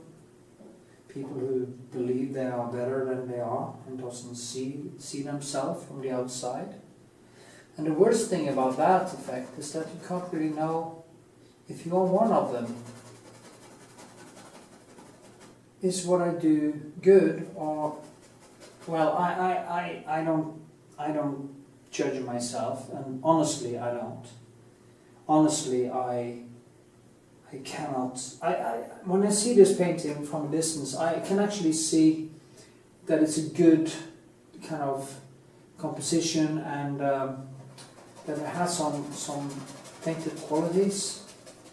I can kind of accept.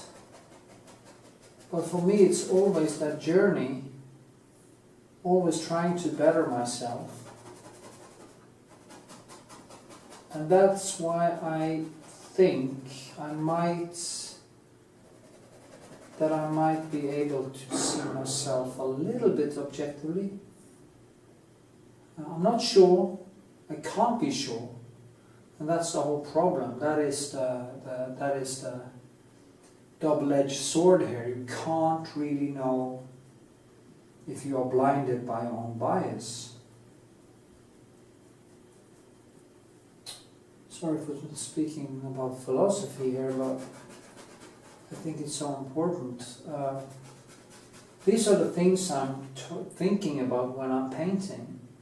I'm trying to go into also my darker sides. It's almost like I'm also in love with my dark sides. And almost there's something in me that feel they need to be fed, to have this contradiction in me, that if I became a totally moral, consistent person, I wouldn't really have a struggle anymore. I don't know, it's just weird. Anyway, if I could actually ban pornography,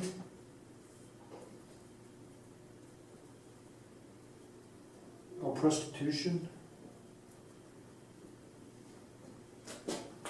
I think I would do it to save, because there are so many who say, oh, it's free will, and well, if you are living in some hellhole somewhere, or you are living in some country where you don't have any social security, I'm not talking Norway, because in Norway you can get all the help you can, help you need, whenever you ask for it, and there is no reason to be a prostitute or anything like that. There is no economic reasons for it. Maybe there are other reasons like sexual abuse, drug addicts and stuff like that. But even they, in this country, in Norway, in my country, they can actually get all the treatment they want. The point is, many of them actually prefer being on the drug instead of getting the treatment. But I mean, in some hellhole somewhere where you don't have any other things, they have to sell themselves to feed their children, to feed themselves. And it's a sad fact that we are living in a world that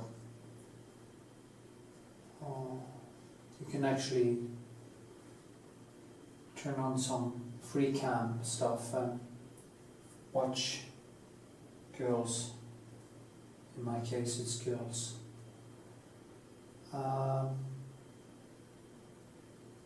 do things to themselves.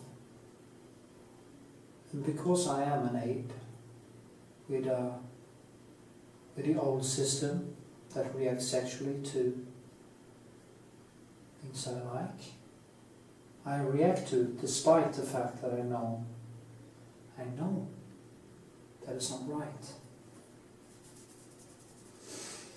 It's a paradox. I try to create beauty, but I am filth. In some areas, I'm really filth. I'm filth.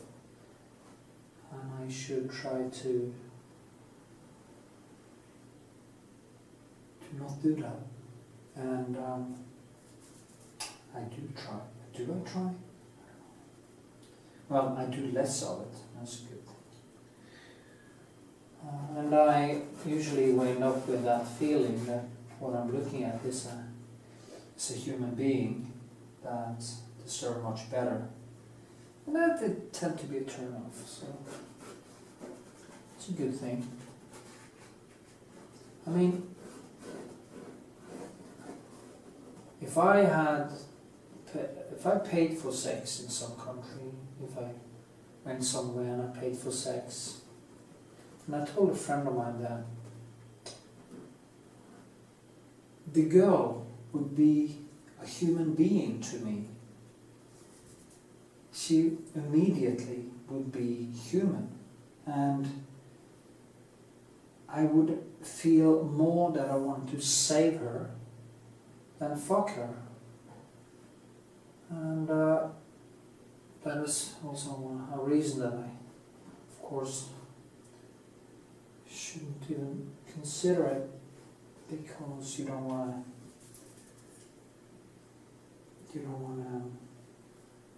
get personal. So, yeah.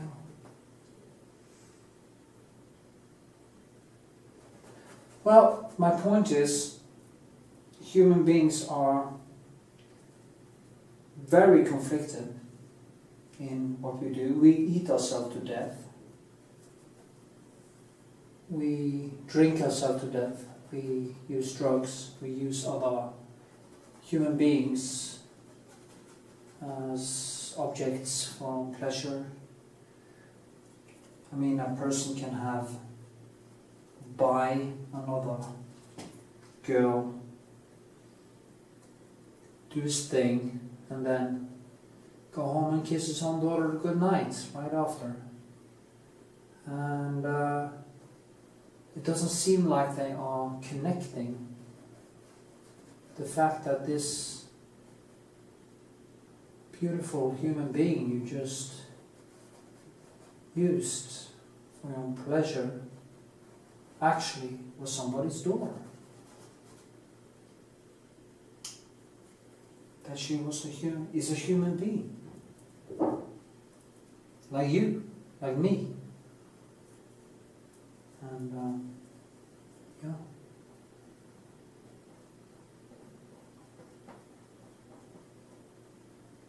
No wonder I don't have so many views on this channel. Anyway, I mean, I should have written some books a long time ago, but I'm not so focused. So I can try to get about what I'm painting. And for a few of you who listens, maybe recognize some of the contradictions. And yeah, you might want to look into it. You might want to try to change these things within you. And it's not easy, because it's two different sides of the mind, of the brain, that do the different things. You know, the want and the need. It's like being in love. You might not want to be in love with that person, but you can't help yourself. So, I mean, anyone who has really been in love know that free will can go jump in the ocean. It just doesn't exist. You can't walk away. It is stronger than alcohol abstinence. Anyway, that was how it was for me anyway. So, yeah. we are strange. We are some strange creatures. And the strangeness comes from introspection, the fact that we are able to see ourselves from the outside. A thing that no other animal is able to. Being our own subjective spectator. See now, here, here, something here,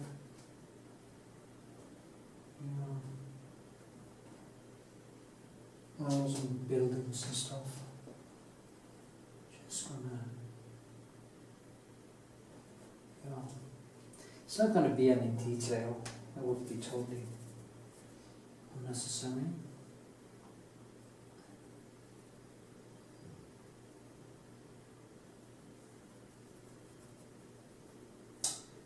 Ugh, I'm ranting so much. Oh, yeah, I should stop excusing myself. It's just how I am. I try to put in greens and I try to put in reddish and try to create this dynamic surface.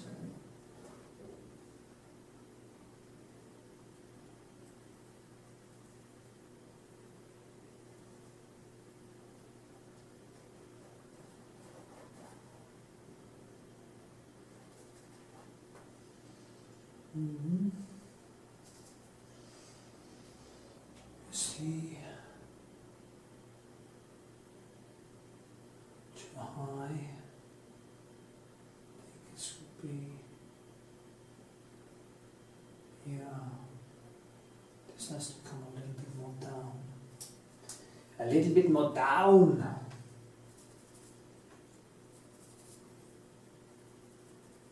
The thing is that I just, move it like this. I just go in and I move it like this.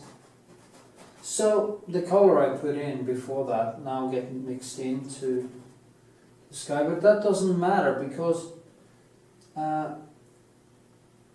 it's not going to be a perfect rendition, and actually getting some of the color into the whole thing can be very good for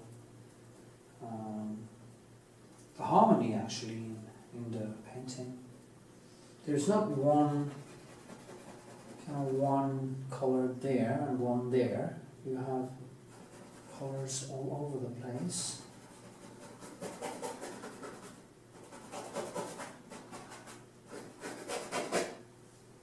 So this little pencil. So yeah.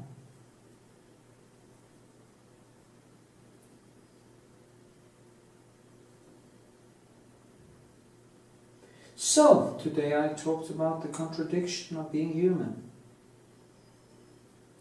I remember even when I was young, before I had this thought, we had this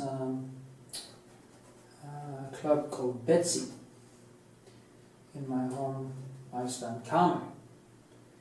And on Friday, I think it was Saturdays, they used to have a strip show. And I remember even then, there was this girl lying on the floor there stripping, and she used bottles on herself and stuff, and everybody was standing around there clapping, and I felt it was so tacky and so degrading for her. It wasn't even, I felt it was degrading. And I was like 19, 20 years old. And even then I understood there was something not right with it. Something tacky.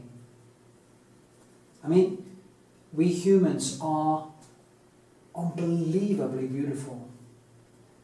And we are unbelievably important. Maybe we are the only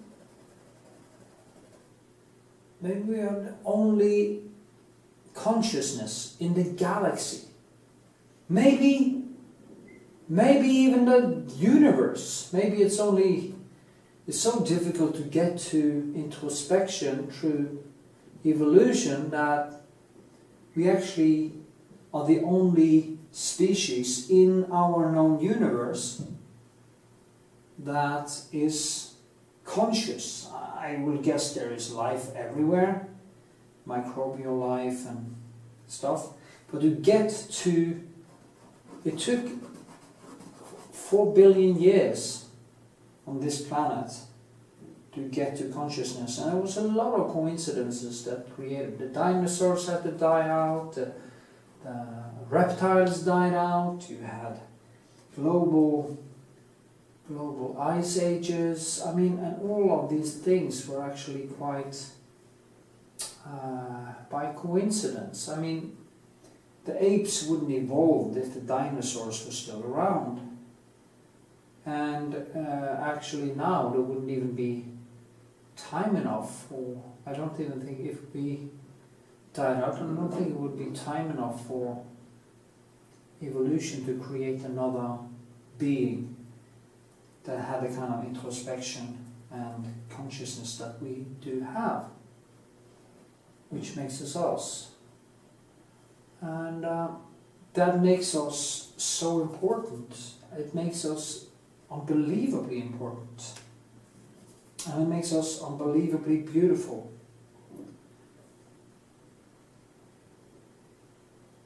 So that is why I also then think it's so tragic that so many of us are basically living in poverty and living lives that they can't really get to use their unbelievable potential and their consciousness.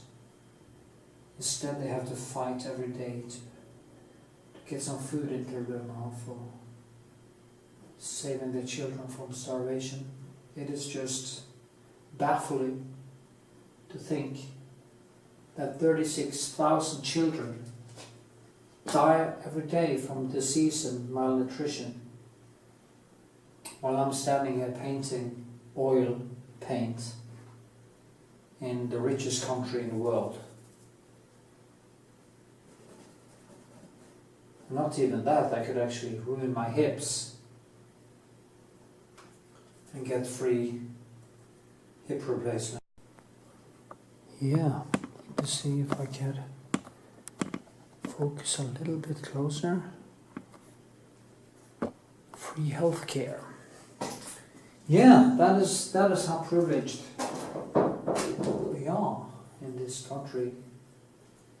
So privileged that I can actually, literally, just think about it. People are eating so much food that they have to have their stomachs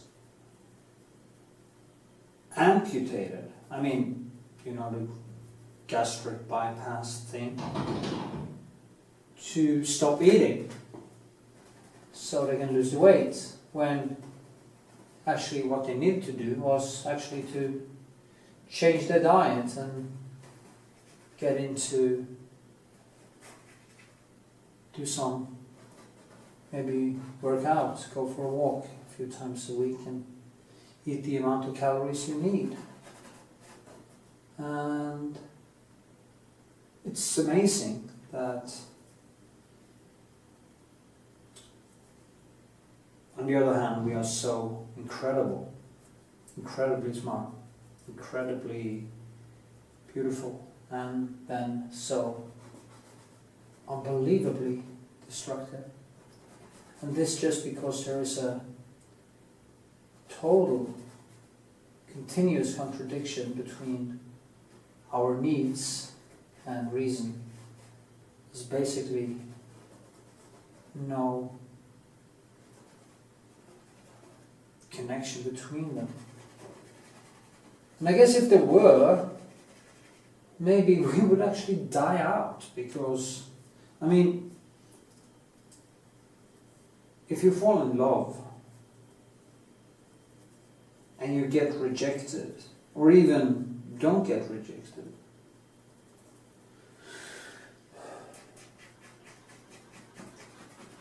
you kind of, it is just a drug, it is a need, it's not really love. But if we could actually control these things, we would probably die out, because who the hell would spend much of their lives, this precious blip of existence, on kids making more babies?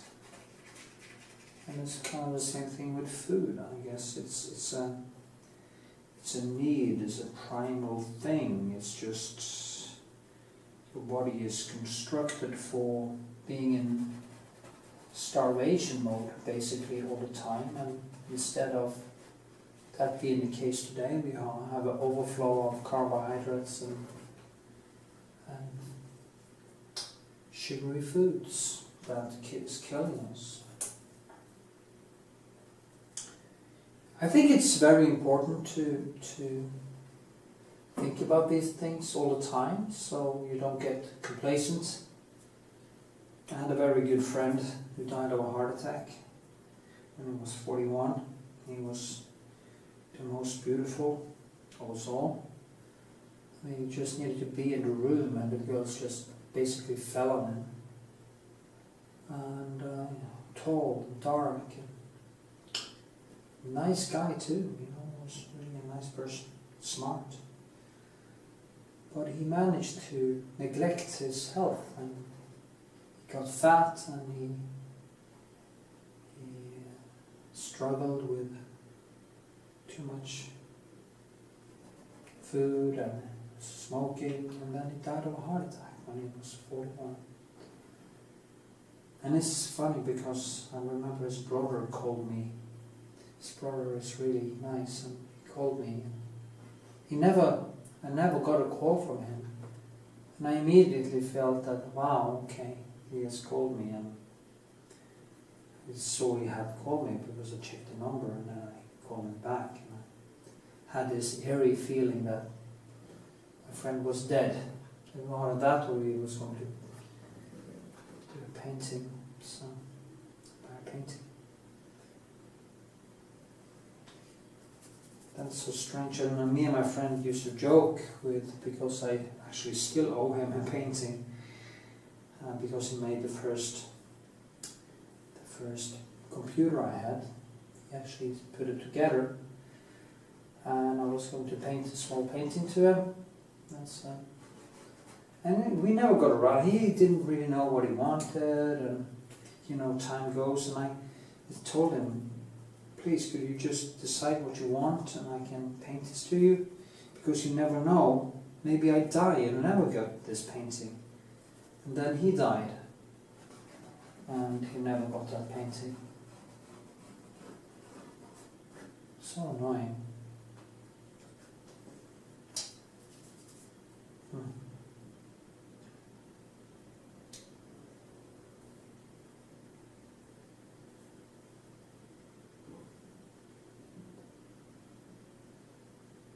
Hope you get something out of it.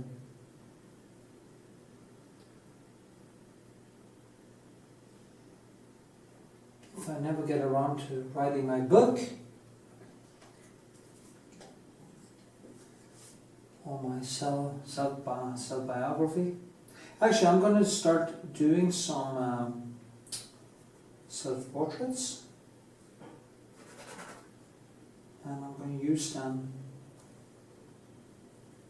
and make a series and use them to actually do some kind of Q&A with myself and talk about how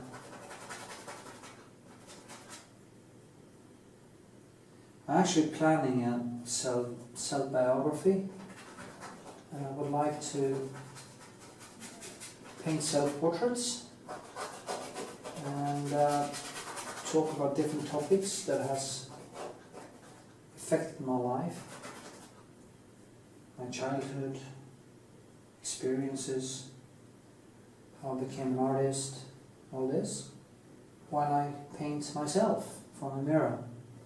And of course talk about painting too. So it can actually be in case of my death, I told the story. I have a bunch of diaries actually that I want to use as a basis for my biography. It's not that I think it's actually, I don't expect other people to find it so interesting, but I think it's very important to me for some reason. It is basically like creating meaning.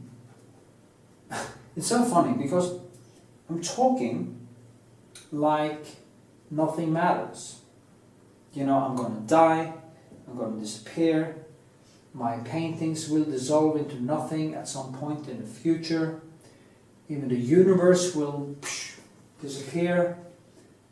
And despite of this, I am, a part of me are working as if we have a future. And actually we don't. Everything will end. We have kind of a future, but we don't have a infinite future. We don't have a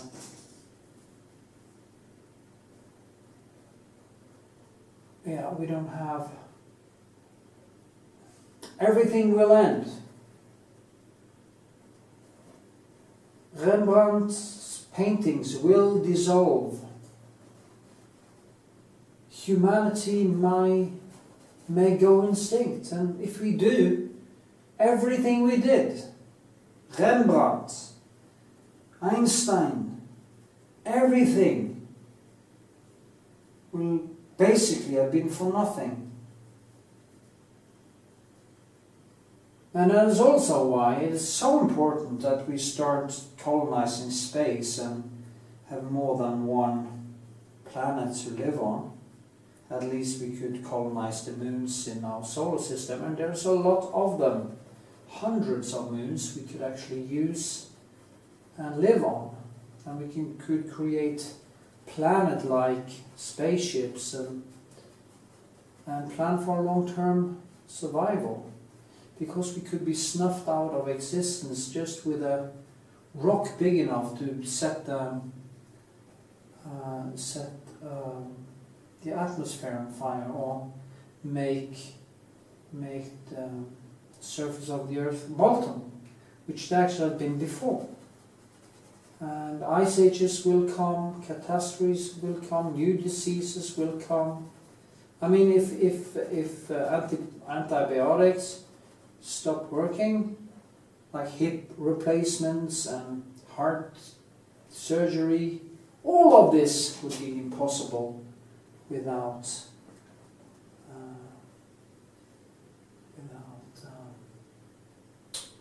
antibiotics. And we are not planning for it. It's almost like we are living in this collective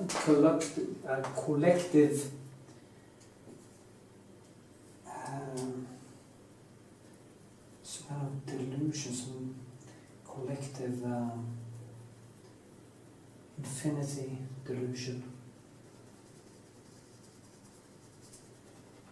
And we are also doing it on the personal level, and we see that in a way we are wasting time. Like now, I finished the series PATRON, which ended kind of, could have been better, but okay. It could have been much better, but the series was great.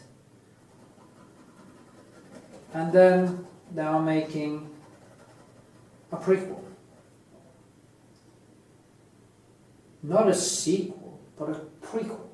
So we're going to go back and they're going to milk that Game of Thrones cow and people are spending time on it, and I'm going to try to avoid starting to watch it. I need to finish off all these things. Yeah. And focus on important stuff. My painting. The thing that gives me an illusion of meaning. That is where my focus has to be.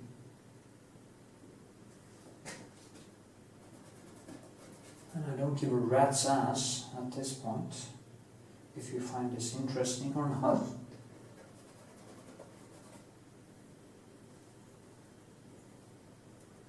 Because it's important to me.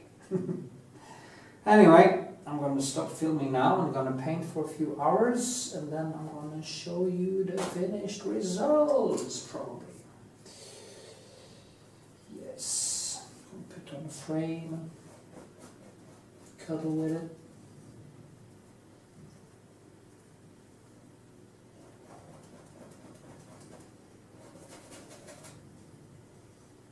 It's funny, this thing. I really do feel that I'm talking to someone. I really love conversation. Sitting in cafes and having long conversations about politics and religion and human nature and the brain and cosmos and everything. So I guess that is why I can't stop talking.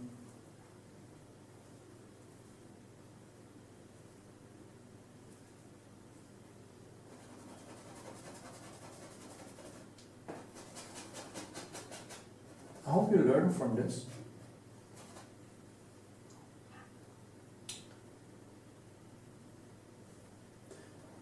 Some people think I'm generous, giving away my skill for free.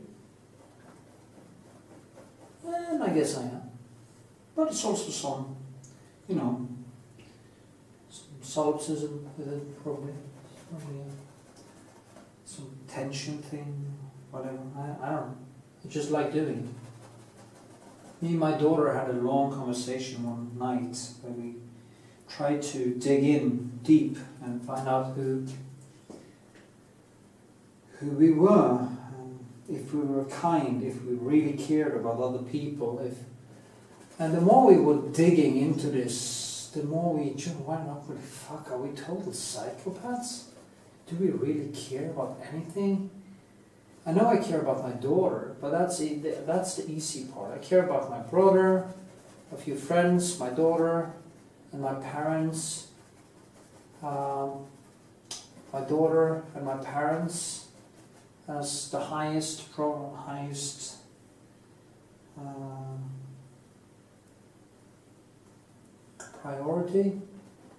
My brother also, in a way, but he's kind of doesn't need me for anything. So anyway, it's funny. Okay. Clouds. Clouds. Put in some.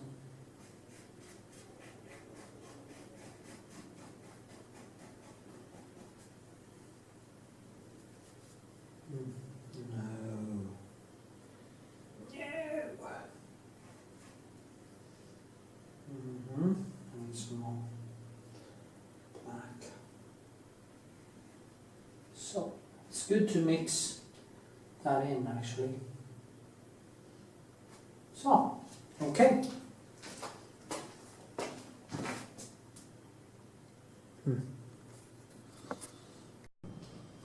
Okay. Let me see, I'm doing some touch-up. Last layers of some paint just to even out some surfaces here. Give them the right direction. Yeah.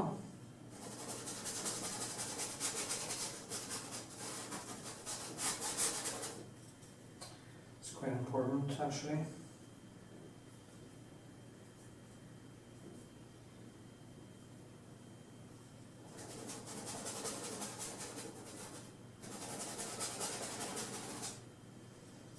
I need to send it to my gallerist soon. And put the frame on.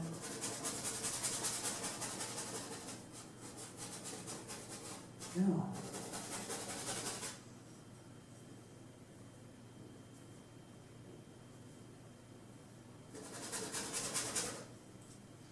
Probably has to have a it's gonna smell really good on the exhibition. It's fresh out of the box, as they say.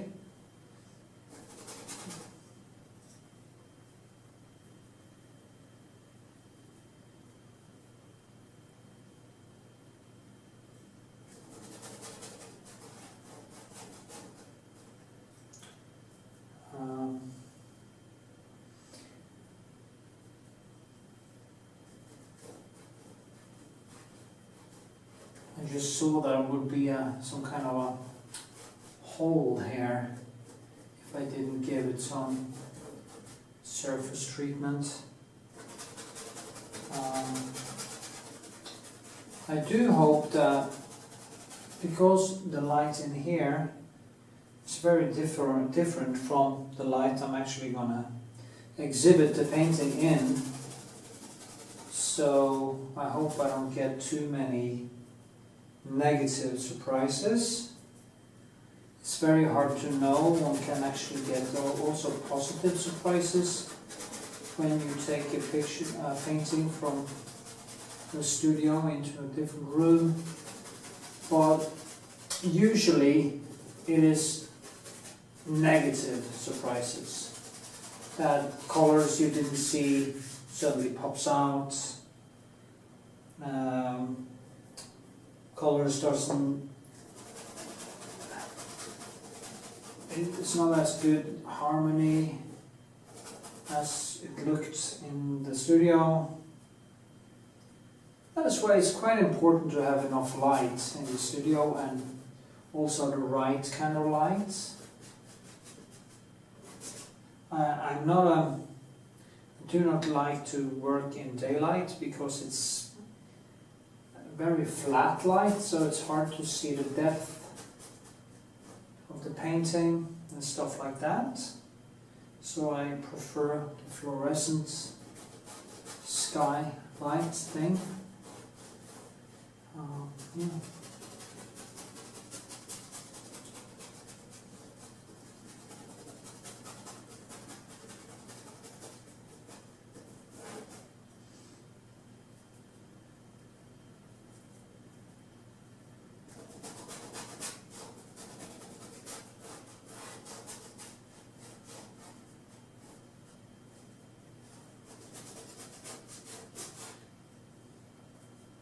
I'm not trying to copy waves or anything like that now. I'm just trying to give it a feeling of being on the same surface, as I said. And I'm working horizontally. No, not horizontally. Horizontally. Because that's how water flows, and yeah.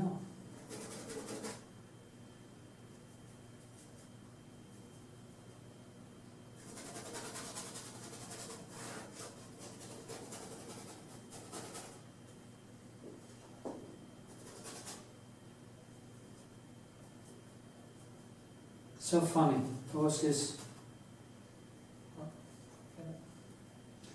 People add me on Facebook and they say, "Oh, I want to learn from you."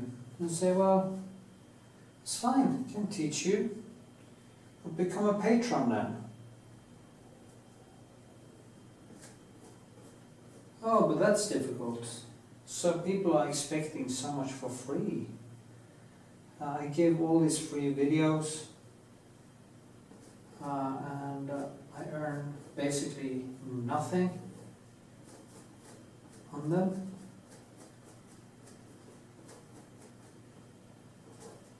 But then on top, people want me to teach them for free. And some even get pissed off when I say to a $5 patronage. Then again, also some people have actually done it and been nice about it. One point is that artists needs to live too, you know. And time is money.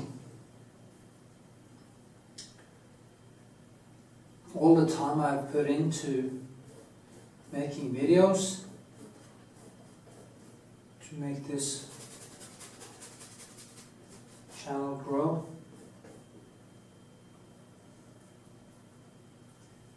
And it's a very slow growth. It's a very long puberty. It's getting better, it's very slow. So it would be nice that people could actually understand the value of giving something back if they want me to help them personally.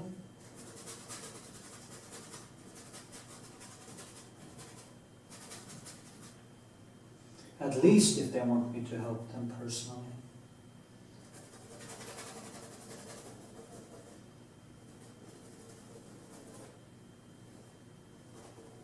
So, I think this is it.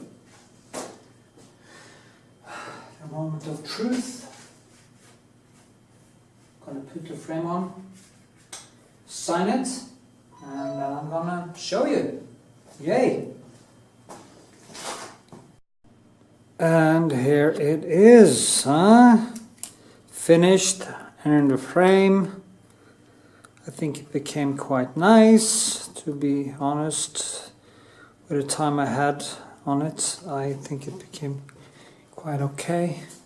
You can actually see how I built it, all the textures. The face became quite nice, and yeah, it's not so bad. Yeah, built the sky and everything. So that is how this became. Yeah, so now you see.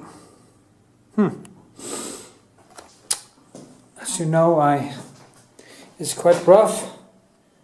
Off. It's quite rough, roughly painted. And you can see I used a lot of brush strokes and different colors that I set up against each other. Yeah. And I hope you enjoyed the ride, and yeah.